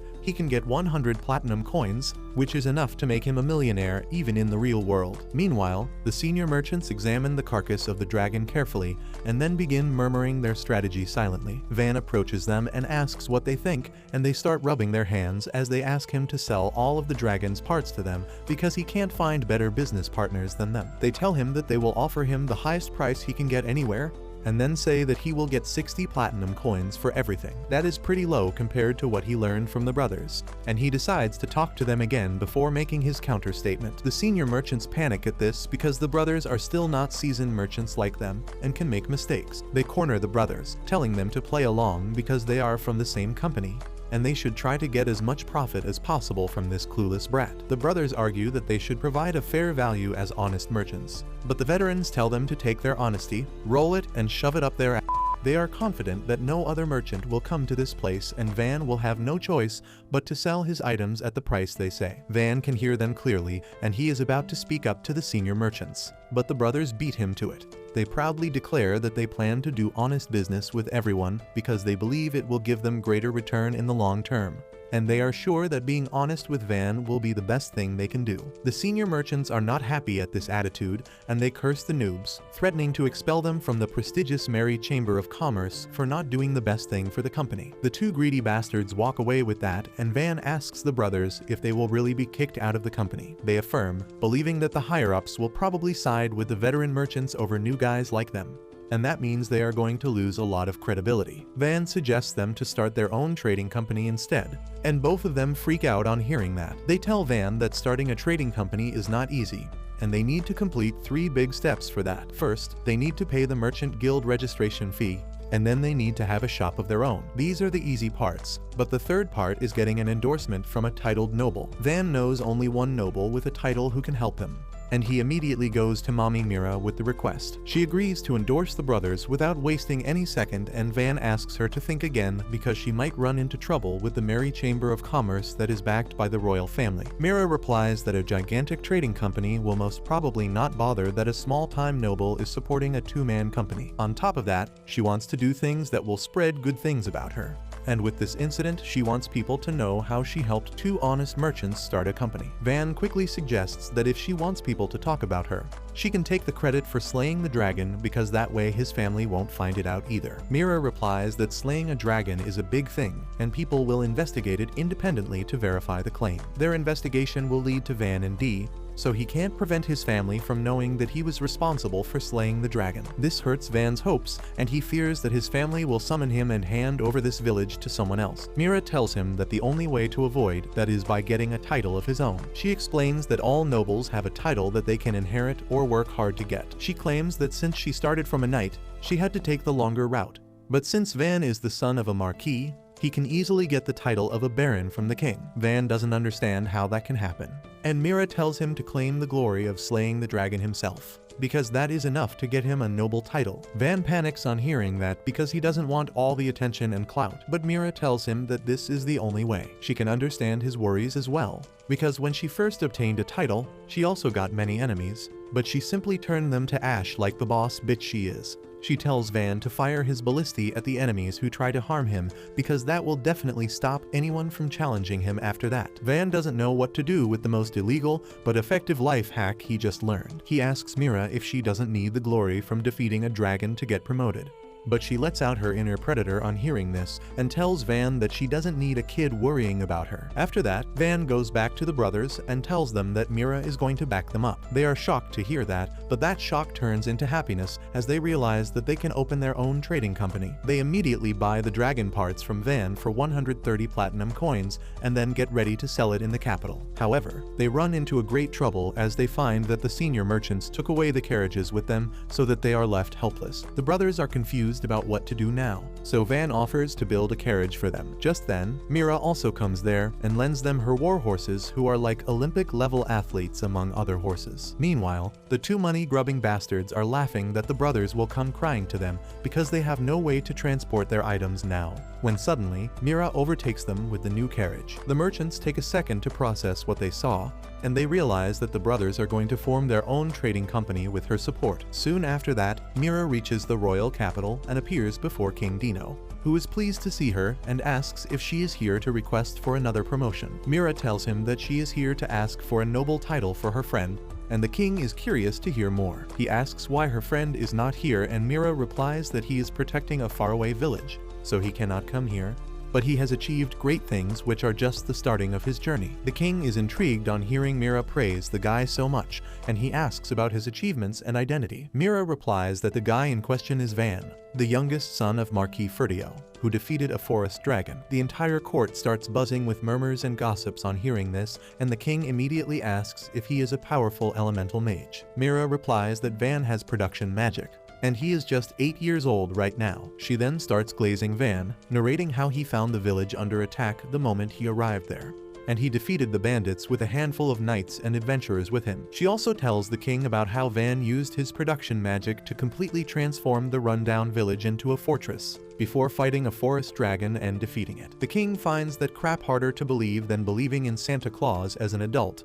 but Mira has brought a fang of the forest dragon as proof. She asks King Dino to come and see Van's village with his own eyes, because once he sees it, he will definitely promote Van and give him even more territory to rule. The king also likes the idea, and he grants Van the title of a baron. Mira announces that in public to get everyone talking about Van's achievements, wishing to see how interesting things get after this. Meanwhile, in the village, Van remodels the village houses and builds a few more of them to make it more full. He also builds 2 tall towers outside the village that serve as a proof of a big civilization, and also help to keep an eye out for threats. He decides to have lunch on top of the tower with his friends, and after that, they watch the village from high up. Esparta tells Van that they should start calling this a town instead of a village now, and he suggests the name Van Town for that. Van is pissed because he doesn't want his name to be used as a brand, but everyone thinks otherwise. After that, they have some cake that till baked since all the ingredients are now available in the shop set up by the brothers. Just then, Calm notices some people standing in front of the gate, and Van decides to see who is visiting him now. As he opens the gate,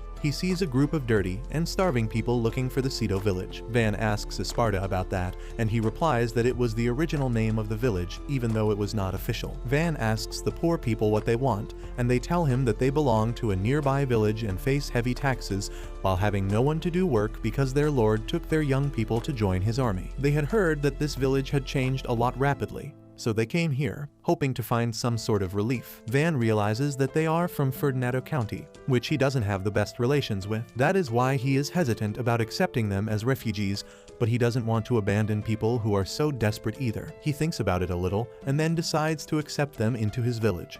He asks them if they would like to become his citizens instead, and the leader of the group asks if he will really accept them because they have no money to pay taxes. Van tells them that they don't need to worry about taxes for a while, and he is going to make houses for them and keep them well fed. The villagers wonder if this is heaven on earth, and then Van asks them how many people live in their village. The leader replies that there are a total of 300 people in their village, and Van tells him that he will send some adventurers to escort everyone here. The leader gets emotional on hearing this and asks Van how can they ever repay his kindness. Van just acts humble and says that he will send some carriages as well to bring their luggage, but the village leader replies that they have cows that can transport everything. Van gets curious on hearing that, and the leader tells him that they have 10 cows in their village because they have huge pasture fields nearby. Van is really happy to hear that because with cows, they can start a dairy in his town, and he can enjoy all sorts of milk products. Soon after that, Ortho and his friends escort the neighboring villagers to Van Town,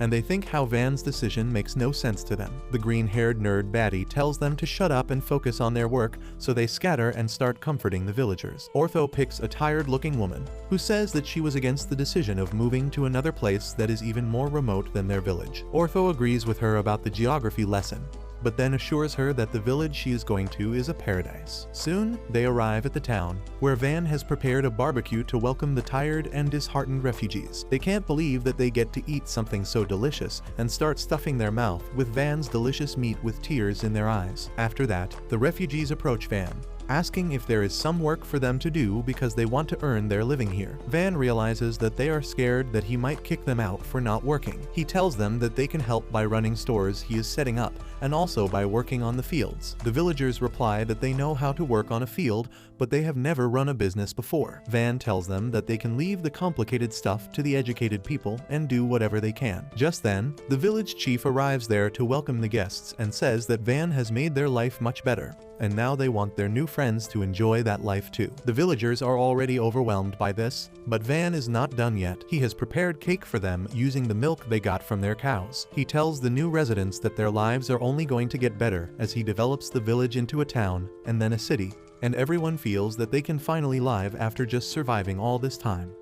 Soon after that, all the residents of Van's town start mingling with each other. As he observes the people from the two villages and the mermaid clan becoming friends, he is pleased with his progress, and Esparta tells him that he did great. The old butler then abruptly tells Van that it is time to resume his education, and Van panics, saying that it is unreasonable to start studying just after finishing work. Esparta tells him that no one has ever died from studying too much, and he better get his back in the classroom. Van feels that he is going to suffer, but luckily, Ortho and his team arrive there just then. Van is excited to see them and asks if their hunt was a success, but Ortho looks sad as he apologizes to him about discovering the entrance to the dungeon. It takes Van a few moments to recall that they were actively trying not to discover the dungeon entrance, but he doesn't understand why it is a big deal when they can just ignore it. Esparta, however, tells him that now that they have discovered the dungeon, he needs to report it to the king immediately because that is the law. Van realizes that his small town is not yet ready to accept thousands of adventurers who will come here to explore the dungeon. And on top of that, his father will learn about all the development work that has happened here. Ortho still feels bad about it, but Van tells him to chill because they can't change what has happened. He orders Mr. Horizontally Gifted, Kuzala, to go to the capital by himself to report the dungeon to the king, because he must have discovered it since he is the party scout. Ortho suggests that they should also go with Kuzala for moral support, but Van asks him and the mage Pluriel to explore the area around the dungeon entrance. They agree to that job for the reward of 1 large gold coin and leave Fatty on his own, but he gets an even better reward than them. Van gives him a sword made of mithril as his reward, and suddenly, Both Ortho and Pluriel want to go with him. Anyway, Kusala leaves for the capital, staring at the mithril sword the entire time. He feels lucky that he got such an amazing reward when suddenly, he comes across a carriage that has been wrecked by a bunch of orcs. Kusala decides to face them head-on, confident that with a mithril short sword, he will easily defeat them. He charges ahead and easily outpaces the orcs, and the mithril sword slashes through them cleanly. Kusala finishes the entire group of monsters in minutes, and just after that, a pretty girl named Flameria comes there to thank him for saving her life. She starts buttering up Fatty, saying that he must be a famous hero judging by his skill and style, but he replies that he is just an adventurer who is not even famous yet. Kusala doesn't know how to respond, and then Flameria tells him that she is going to walk to the royal capital now, and if he ever comes there, she would surely repay him. Kusala replies that he is also going in the same direction, so she should hop on his horse, but Flameria doesn't want to trouble him. Fatty doesn't really care about that, and he puts her on his horse immediately, saying that he can protect her on the way this way. He then asks the girl why is she going to the capital, and she gloomily replies that her father was a baron. But he died in a battle and his territory was conquered by the enemy, so now she is homeless, so she wants to become a maid at a noble's household in the capital, or a popular OnlyFans model. Kusala has zero delicacy, and he replies that Flameria is also free like him, and she should consider coming with him to the remote village where he lives, because there will certainly be work for her there. Fatty decides to risk it all for the huzz and tells Flameria that he will protect her if she comes with him, and she puts on a sad smile as she accepts his offer. Back in the village, Van tells Esparta that he will create a separate settlement for the adventurers that will come to their place shortly. Esparta likes the idea and suggests him to appoint a governor to manage that place. Van immediately appoints him as the governor, and then Esparta recommends him to form a knight order to maintain law and order in the village and the new settlement. Van replies that he will form the Ceto Knight Order under D to protect the village, and then the Esparta Knight Order to manage the adventurers. Soon after that, he starts working on creating the adventurer outpost outside the village and D, and the villagers start gathering materials for him. Van gets an idea and asks D to recruit the villagers into his knight order, but both of them are shocked to learn that the shrewd old butler beat them to the game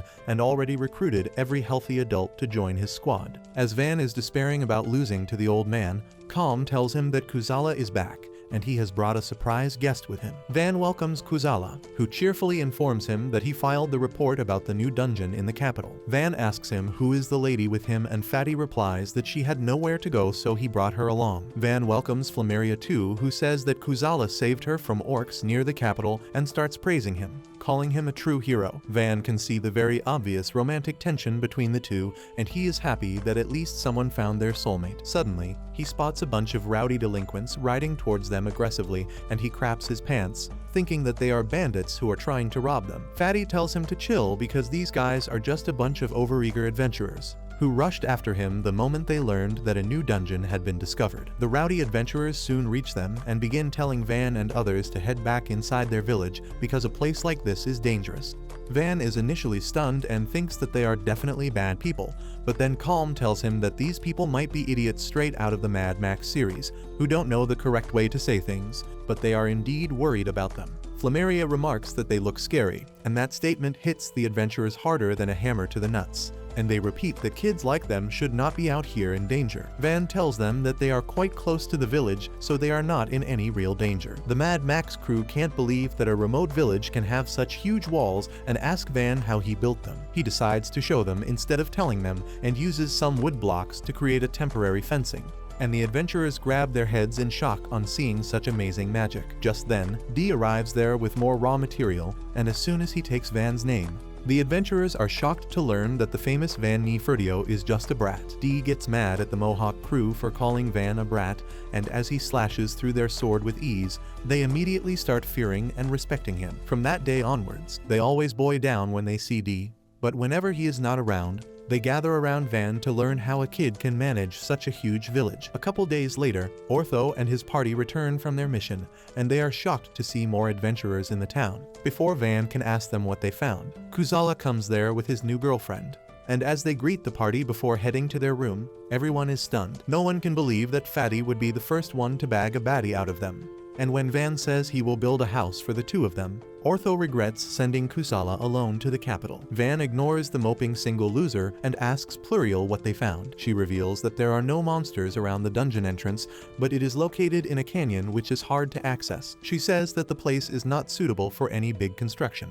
But things can be different if Van goes there and builds something himself. Van realizes her intentions, but he doesn't want to leave his peaceful village life and go to the dungeon to build stuff. He tells Pluriel that since he is a kid, he has a curfew and needs to be back home early, but she replies that they will get permission from Esparta and make sure to protect him. Van refuses to give up either and decides to make some demands that she won't be able to fulfill. He says that he wants desserts and a nap on the way to the dungeon. He also wants to bring Till and Calm with him, as well as Art, who doesn't have any abilities to defend herself. Van adds that Dee and Esparta can't come along because they have to focus on building the city and they will need a lot of people to escort them. Van is proud of his unreasonable requests and thinks that Pluriel won't be able to meet them. However, she happily agrees and tells him that they will head out tomorrow. Van is completely dumbfounded as Pluriel walks away, telling the depressed Ortho to get up and find people to guard Van on their quest tomorrow. The next day, Van rides a carriage to the dungeon, and he still doesn't like the idea. Calm, who is also with him, hates it even further because of the motion sickness,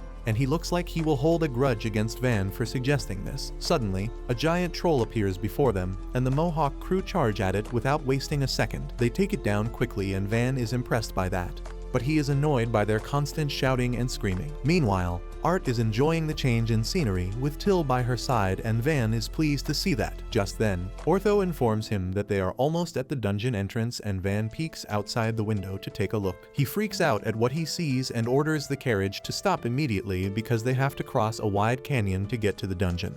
And the only thing that leads them there is a pair of wooden logs, and one of the delinquents is doing ballet on top of it. Van freaks out on seeing that, but then he sees Ortho and Kusala standing nonchalantly on the second log, asking if something is the matter. Van realizes that the adventurers have no idea what the OSHA guidelines are, and he will have to teach them from the basics. He immediately orders everyone to sit down and think about minimizing risk because there are places where a single mistake can cost them their life. The Mohawk crew doesn't understand this, and even Kusala doesn't care about that as he happily dances on the logs. He is confident that nothing will happen because he trusts himself, but Van says that if he kicks the log, he will surely fall to his death. Kusala freaks out on that, and then Van tells everyone that even if they are quite skilled, there can be accidents if the log rolls or cracks. That is why they need to be more careful. The adventurers agree and say that they will walk more carefully now, but Van has a better idea. He uses his abilities to create a sturdy bridge, taking them to the other side where the entrance of the dungeon lies. He asks the Mohawk crew what kind of buildings they want in this place, and their ideas include a casino and a Disneyland. Van realizes that he was an idiot to even ask that question from them, and he decides to build what he thinks is more important. He starts by building a sturdy steel door to prevent monsters from coming out of the dungeon in any case. Next, he creates a huge hostel for the adventurers to stay so that they can go into the dungeon more frequently. The Mohawk crew immediately rushes inside to check the building, and Till says that the first place has the storeroom and general resting area. The second floor has a cafeteria, and the third floor is the sleeping area. There is also a spacious balcony from where the adventurers can see the beautiful view of nature, and the Mohawk crew is really amazed by everything. Everyone praises Van for taking care of everything that the adventurers might need, and he adds that he even built some tanks to catch rainwater for washing and cleaning. He tells the Mohawk crew that they can't use it to drink, and they don't really get the point of that, but they still agree to his command. After that, Van tells Ortho that he is in charge of the situation, and he is not mentally ready to handle a bunch of delinquents. Anyway, Van realizes that the sun is setting,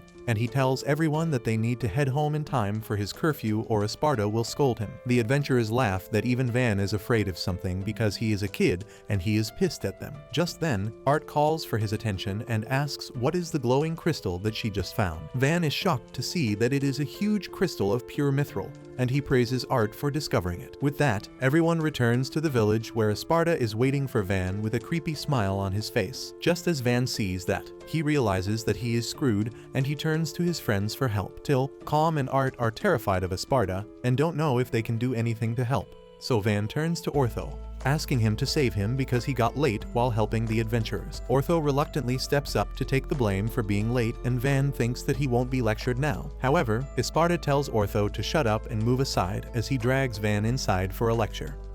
Soon after that, Van takes Art on a walk through the village, and she remarks that it has changed completely under him. She says that everyone must feel happy to live in a place like this, and Van asks what she feels. Art doesn't understand his question at first, so Van asks if she wants to stay here. Art reacts a bit timidly on hearing that, and Van tells her not to stress about it. He claims that they don't need to think about their engagement, and he just wants to know what she wants. Art thinks out aloud about what she wants, and that is indeed an engagement with Van. He goes blank as he hears that, and once Art starts acting super embarrassed, he tells her that he will forget that she said that. However, he can't hide his happiness on learning that this cutie is down bad for him, which is creepy since he is a grown-ass adult on the inside. A couple days later, the merchant brothers Belle and Rango return to the village. Van asks them if they succeeded in setting up their trade company, and they affirm, saying that it is all thanks to him. They also give him the payment for the wild dragon's materials, and Van casually hands it over to Till, who starts vibrating because this is the first time she is handling such a huge amount of money. Van then asks the brothers if Mira did not return to the village along with them,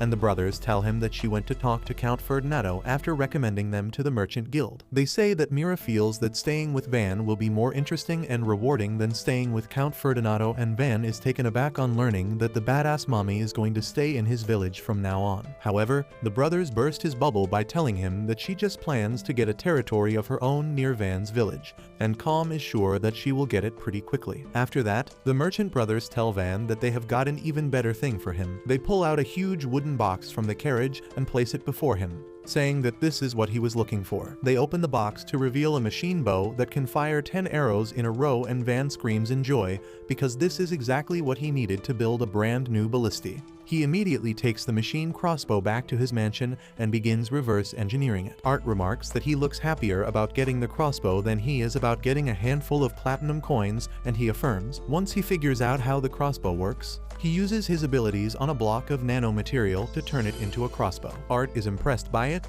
but when Van can't fire the crossbow, she remarks that even he fails sometimes. Van doesn't understand the intention behind that statement, but Art panics, thinking that he got offended. He laughs at her worries and tells her that he fails all the time, and apart from his production magic, there is nothing special about him. Art tells him that it is not true because he is smart, well-educated and talented in swordsmanship. As opposed to him, she has nothing good going for her. Van replies that he doesn't have any talent, and if she wants, he can let her study under Esparta and D because they will make her as talented as him in no time. Art chuckles at the offer, but then Van asks about her magic aptitude, and her smile immediately vanishes from her face. Till assures her that she doesn't have to answer the question if she is not comfortable, but despite her trembling voice, Art reveals that she has an aptitude for marionette magic. Both Till and Van are shocked at this, because marionette magic is considered useless by nobles, and it is as hated as production magic. However, Van cannot let his future waifu be depressed, and he tells her that her magic sounds exciting,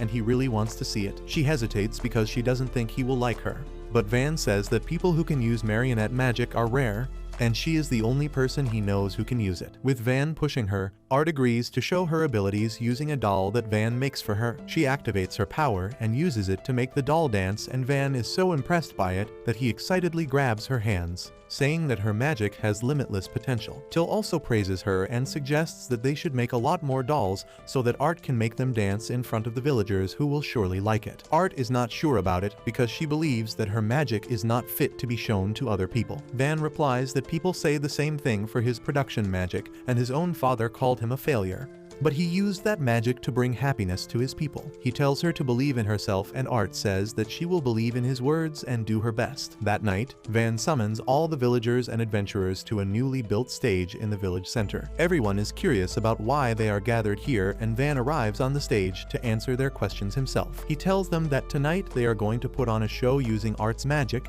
and everyone is really intrigued. Art takes a deep breath to calm herself, and then uses her magic to make a life-sized puppet stand. Everyone is amazed by that, but some people recognize her marionette magic and claim that this is the cursed magic that was used by someone to attack the king and nobles in the past. Art freezes on hearing all that, and people start talking more about her magic, which makes her even more nervous. Van realizes that and quickly intervenes, telling people to be patient, and then giving a reassuring glance to Art. She remembers all the happy moments they have spent together and uses them as an inspiration to make the puppet dance. The crowd is mesmerized on seeing the puppet dance gracefully, and they remain speechless even as Art's performance ends. She bows before the crowd anxiously, and they suddenly burst into applause and cheers. Art can't believe that her magic is receiving so much love now, and as Van comes to congratulate her, she hugs him tightly and starts crying while thanking him. The next day, Calm rushes into Van's office with urgent news about a carriage with the crest of the royal family standing at their gate. Van rushes to the gate to find a whole caravan waiting there along with Mira. As Art greets Mira cheerfully,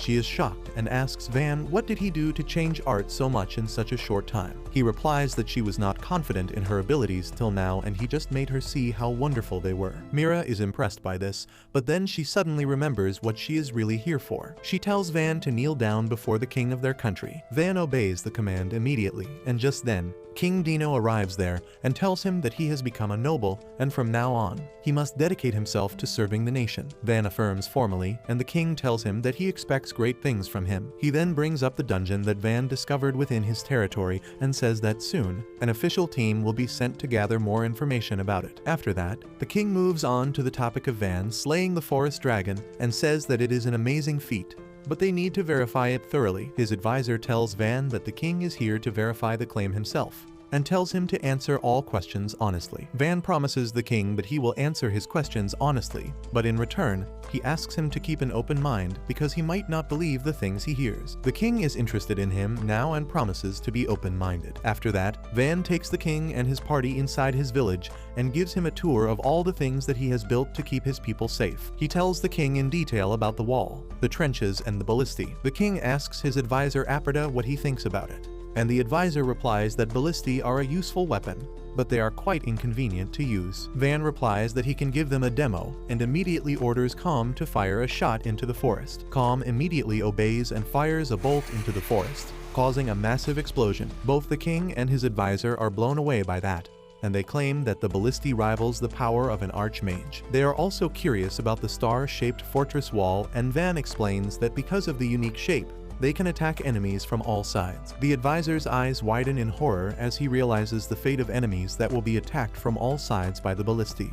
Mira says that Van's fortress is perfectly suited to stop any aerial assault, but he replies that he is not sure about how the ballistae will work on flying enemies, even though he has made many of them. Abilitiy asks Van if he made the ballistae himself, and he affirms. The king gets serious on hearing that and warns Van that he won't tolerate any lies, and he replies that he is not lying. Even Mira supports him, asking the king to believe Van because he has more things that will leave him completely dumbfounded. The advisor then asks Van who came up with a design for the ballistae, and he replies that he came up with all that. Next, he asks Van about the development of the village that would normally take several years, and Van replies that he worked really hard to build all of it, with everyone helping him to gather materials. Van says that he built all the walls around his territory in 4 months, and the king and his advisor can't believe it. Mira tells them that they should just see a demo to believe Van's claims, and he gladly asks them to accompany him to the lake. They walk through the village, and everyone greets Van while completely ignoring the king. The advisor asks Van if he has casual conversations like this with his people all the time, and he affirms, leaving him in shock once again. On the way, they run into some of the Mohawk crew, and the king and his advisor are completely bamboozled on learning that Van is friends with delinquents like them too. After that, they finally arrive at the lake,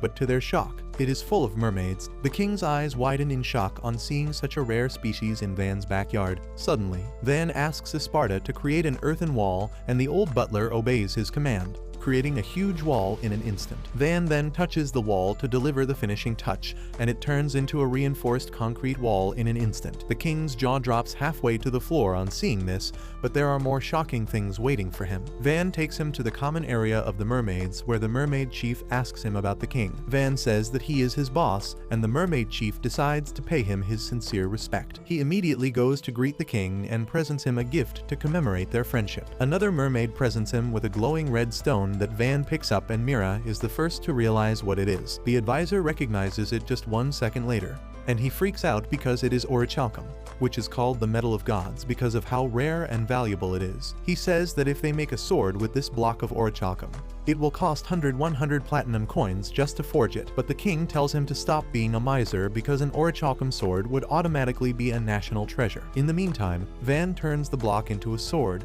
but when the king notices it, he hides the sword behind his back. The king asks him if he can make swords using his power too, and he tries to evade the question, but Mira tells him to be honest. The king promises to reward him whatever he wants, and Van asks for permanent residency in the village, no matter what happens. The king asks him why he wants to stay in the village when he can come to the capital and become really successful.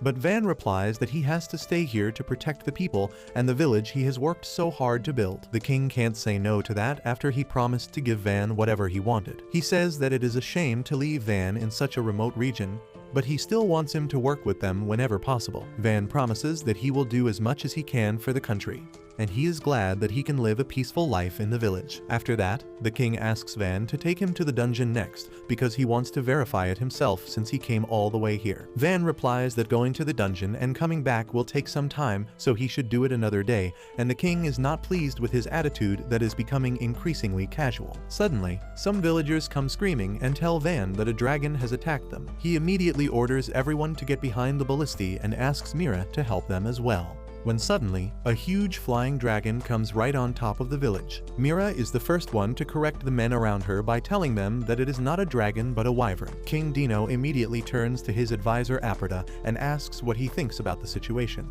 Abilitiy replies that wyverns are pack animals and they don't fly solo usually, and it is very rare for a solo wyvern to attack a village. He then notices a robed mage sitting on top of the wyvern and deduces that this is an enemy attack, and there can be more threats lurking nearby. The king is pretty sure that the enemy kingdom of Yelanetta is behind this, and he warns Van to be careful because more enemies might attack them at any time. Van mentally prepares himself for a battle, but as he looks at the wyvern, he finds that it is out of the range of his Abilitiy, and right now, the only option he has against a flying enemy is the prototype he is working on. At the same time, the 8th prince of the Yelanetta kingdom, Animog, is heading towards the village with a bunch of knights who keep updating him about the progress their wyvern is making. Animog doesn't want to hear anything because he is pissed that a prince like him is being sent on a mission to destroy a nameless village in the middle of nowhere. One knight steps up to kiss his ass and tells the arrogant prince that their kingdom has long been at bad terms with the neighboring kingdom of Scuderia, and now it is time to settle things once and for all. The emperor has assigned him the role of leading their vanguard and capturing this village that will serve as their foothold into Scuderia. Animog starts acting smug on hearing this and tells the knights that conquering a tiny village will be really easy,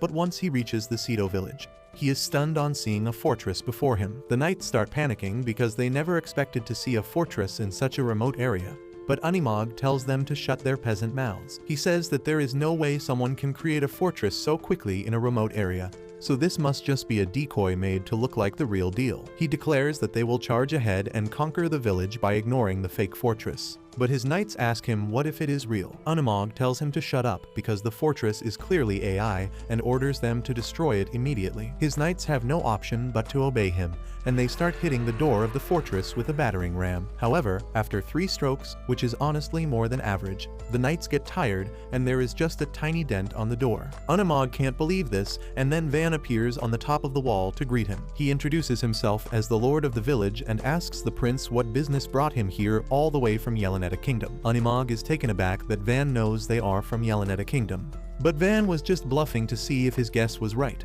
The douchebag prince can't believe that, and he demands Van to come down and face him. He tells his knight to order their wyvern to attack the village, and the knight replies that it is just a scouting wyvern and not really trained for combat. Animog tells him to shut up because wyverns are dragons and dragons are strong even without training. He tells Van to be ready to get his ass whooped by a dragon, and in response Van cues Mira to launch the prototype. She gives the signal to fire a new type of ballista arrow high up in the air, missing the wyvern on purpose. Suddenly, the arrowhead explodes, raining down hundreds of sharp blades on the wyvern, causing it to plummet to the ground. Animog falls to the ground as a result of the impact, and he is aghast on seeing such a strange and powerful weapon. Van cheerfully tells him that he created a lot of lightweight but sharp shurikens and then stuffed them in a bomb to take out flying enemies. He says that it was the first time they used this prototype, but it is looking good. And just then, the king and Abilitiy come there to see the damage firsthand. Animag recognizes the king and asks what the hell is he doing here.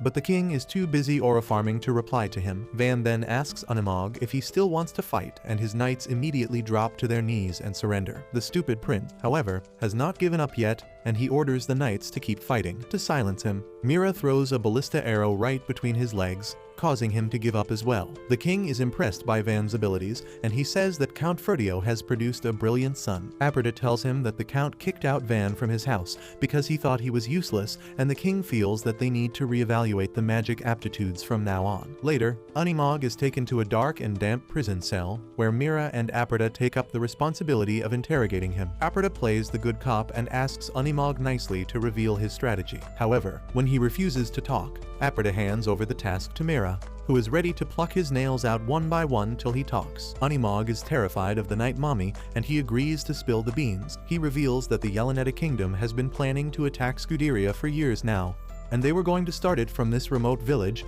but it was much more difficult than they thought. Mira asks him if they were planning to attack other villages too, and Animag replies that their main forces are already marching towards the city of Skudit, because that was their main target. Mira and Abilitiy panic on hearing that and immediately inform the king of the emergency. Abilitiy says that they should head back to the capital and lead a strong army to defend Skudit, and the king completely agrees. He requests Van to join them in the battle as well, and that takes the little genius by surprise. Normally, he couldn't refuse a request from the king, but he decides to be bold this time since he doesn't want to leave the village. He says that the village is still under development, and if he leaves it now, it would be abandoning it. The king asks if he can call a village that can hunt dragons underdeveloped, and Van affirms, saying that he has much bigger plans for it. Mira laughs at his audacity and ambition, but then tells him that he should accept the king's request, because it is a noble's duty to help the kingdom in times of need. Van agrees to do that, but he asks the king to at least let him assemble his troops himself. The king grants him permission, and Van quickly summons all his trusted people to his mansion. He tells Esparta to protect the village as its acting lord, because only he has the abilities and qualifications to do so. Next, he asks Dee and his knights to come along, but tells Till and Calm to stay behind because it can be dangerous. They insist on coming along at any cost, and Van can't convince them otherwise. He begins to wonder if the size of his troops isn't a bit too small, but Dee assures him that they are stronger than an entire squad of knights. Suddenly, Ortho and his party arrive there and offer to act as Van's bodyguards during this battle, even though they won't directly take part in the war. Van is really happy to hear that and tells them to ask the other adventurers to join them as well, offering them payment of 15 gold coins for risking their lives to protect him. He then asks Kuzala to be their scout because there is no one else in their village who is as fast and nimble as him. After that, Mira tells Van that she will report all this to Count Ferdinando first, and then bring all her troops to defend Skudit. She asks him what weapons he will take with him, and Van doesn't know the answer to that. He thinks that his ballistae are still incomplete and he can't use them in war. But then Art volunteers to bring the mithril puppet he made for her. Soon after that, Van assembles his full force outside the village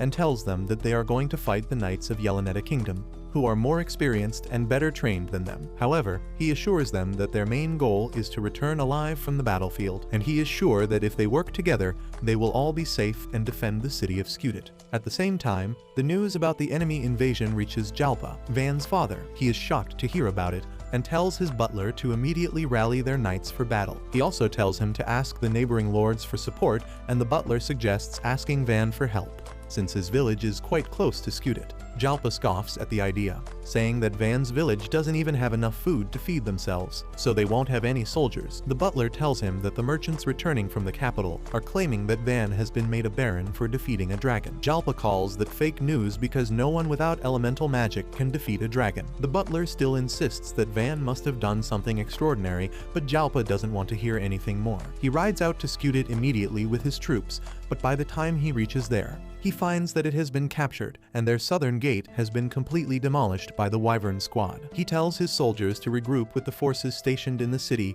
when the Yelleneta Kingdom Wyverns notice them and start dropping bombs on them, wiping out most of their soldiers. Jalpa panics, thinking that this is the end for him, when suddenly, the Wyverns retreat without finishing him off. He wonders what is going on, unaware that something unforeseen is happening at the western gate of the city. The Wyverns patrolling the area are slashed down by the mithril puppet that Art is controlling remotely, and for her, the life and death of the enemy soldiers is just like a VR video game. Van is amazed at her abilities because she is fighting the wyverns from outside the city. He still can't believe that Skudit fell so quickly, and Ortho replies that it must be because of the wyvern squad dropping bombs from air. Dee says that even if the troops from the capital arrive here now, they won't be able to do much since Skudit has already fallen. Van decides to help them retreat safely by distracting the enemies and asks Art to keep attacking the wyverns. Suddenly, a bunch of enemy knights locate them and charge towards them.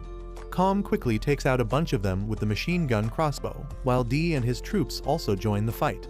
The enemy archers aim to attack them from a distance, but Kuzala, Ortho, and Pluriel take them out. This pushes the enemy knights to an edge, and they decide to crush Van's troops with their full force. As soon as Van notices that, he orders everyone to retreat. Ortho tells him that they can win this fight, so they shouldn't retreat now. But Van reminds him that their main goal was to stay alive and return home in one piece. He says that he won't be happy with a victory if someone dies, and they can always rejoin the fight later.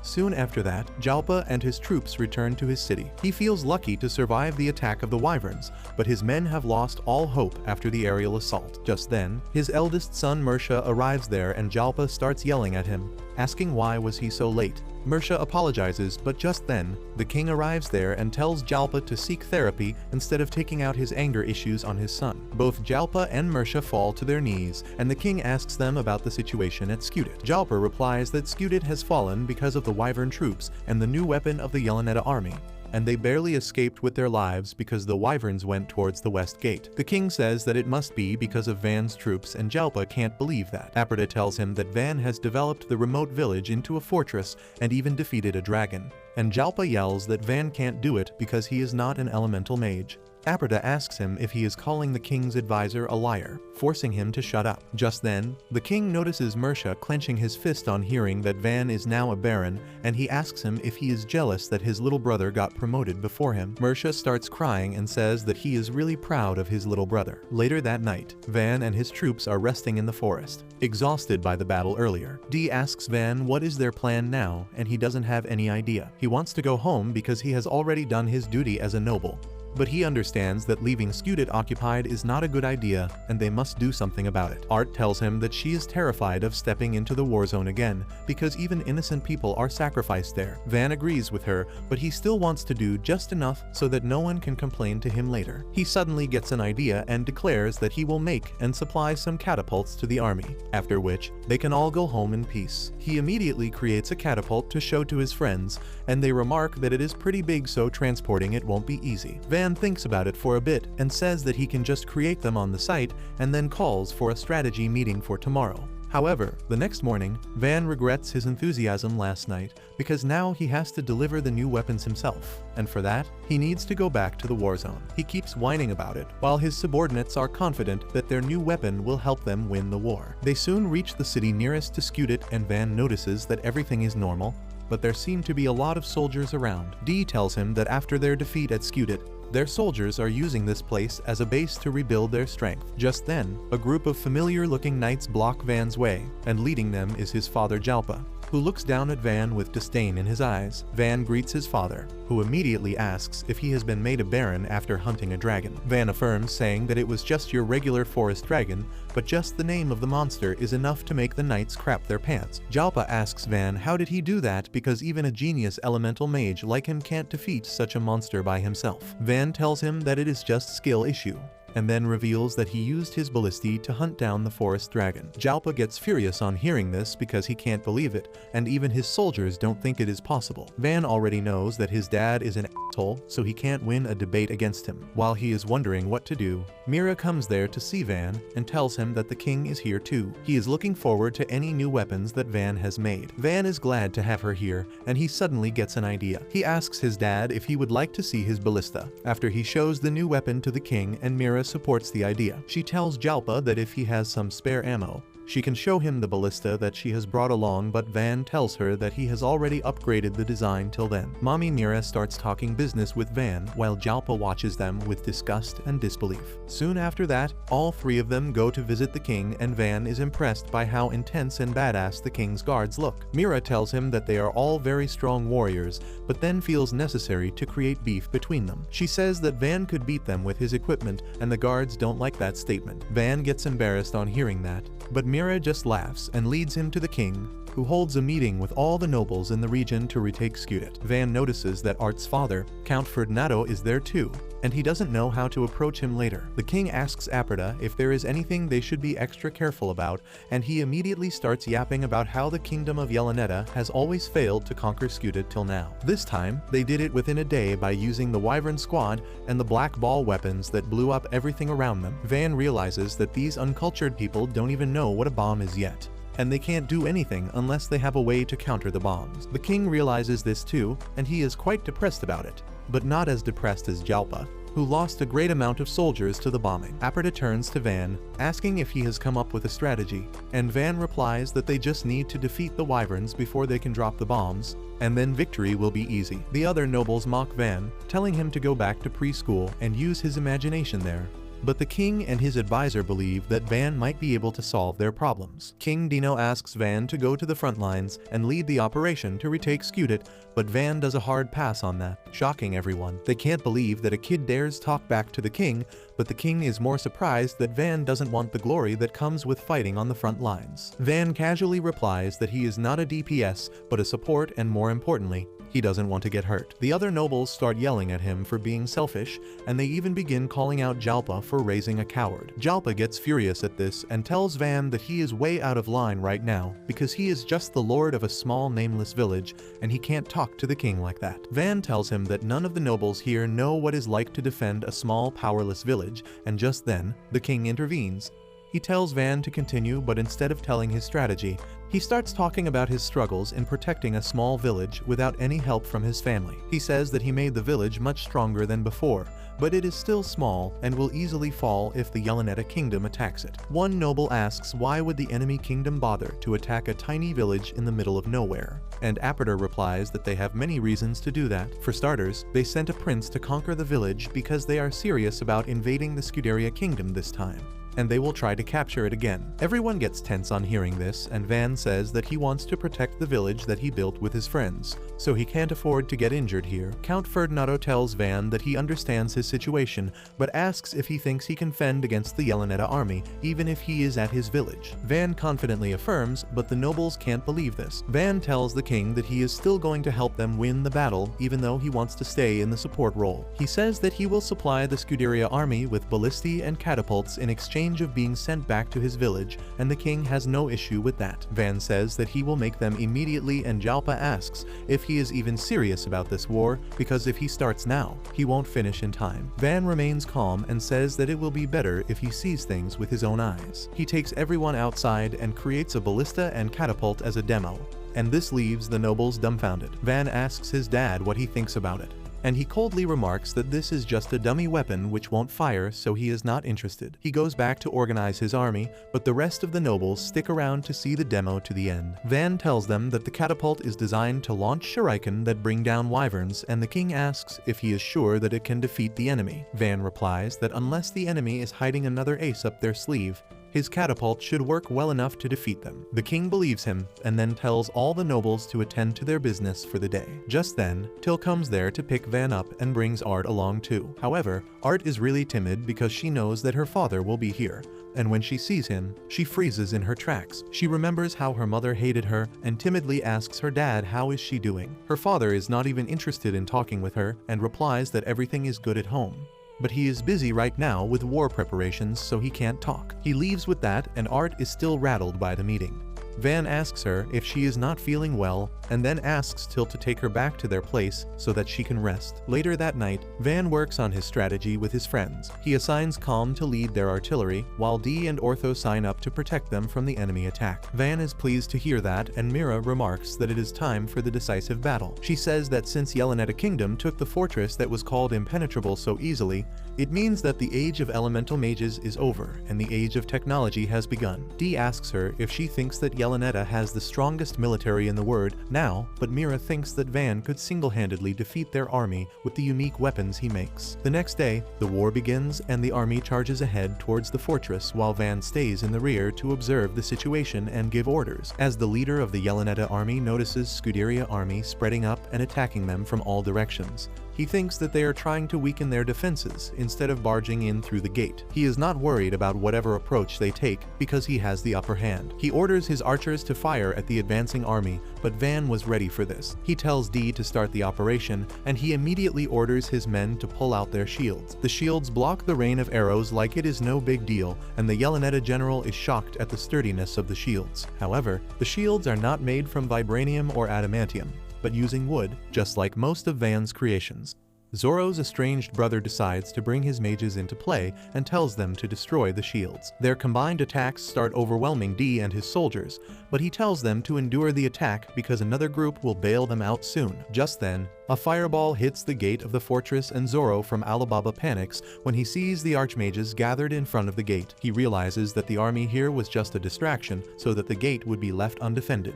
But it is too late for that. Under Jalpa's command, the mages attack the door, and finally, Jalpa and Ferdinando do a combo attack to blast it open. With that, their main force charges into the fortress, but the enemy general commands his army to stop them at all cost. An intense close-quarter battle starts inside the city, and the knights find it hard to face the Yeleneta army's elite soldiers. Suddenly, Mira dashes to rescue them and blast away some enemy soldiers, giving Dee and his men the chance to advance. Meanwhile, Jalpa is also having some trouble with the enemy soldiers, but Ortho and his team come to his rescue. They swiftly take out some enemy knights, and then the Mohawk crew also wreak havoc. Jalpa asks Ortho if they all are Van's men, and he affirms, leaving him confused about how to react. Meanwhile, Yeleneta general starts panicking as the tide turns against him. So he decides to unleash his most powerful weapon. He orders the Wyvern squad to attack the enemies, and a bunch of wyverns immediately take to the skies. That is what Van was waiting for, and he tells Calm to shoot them down. Calm commands the catapult squad to shoot the wyverns,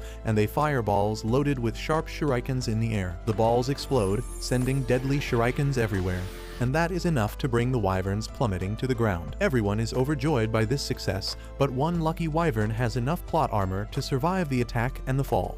It gets up, ready to attack the soldiers who realize that they don't stand a chance against it. Ortho and Kuzala rush to their aid and attack the wyvern, but they don't have enough power to pierce its thick skin, even with Van's weapons. However, they just wanted to pin the wyvern to the ground to let the Abilitiy fire at it and finish it off. Despite the numerous arrows sticking out of its body, the wyvern is not dead, so Mira steps up to finish the job. She hollow purples the poor wyvern's ass, and then Dee rushes ahead to behead it and steal the kill. With that, the wyvern squad is wiped out, and Mira tells the soldiers that the hardest part of the battle is over. Ferdinando and Jalpa can't believe that Van's soldiers are capable of all this when they underestimated him this entire time. Yeleneta General also realizes that he can't win this battle now and decides to run for his life, but Ortho and Kusala are already at his location, and he gives up even the idea of escaping on seeing them. After the war ends, Jalpa begins leaving the battlefield, and Mersha asks him if he doesn't even want to see Van before he goes. Jalpa replies that he was wrong about Van's abilities,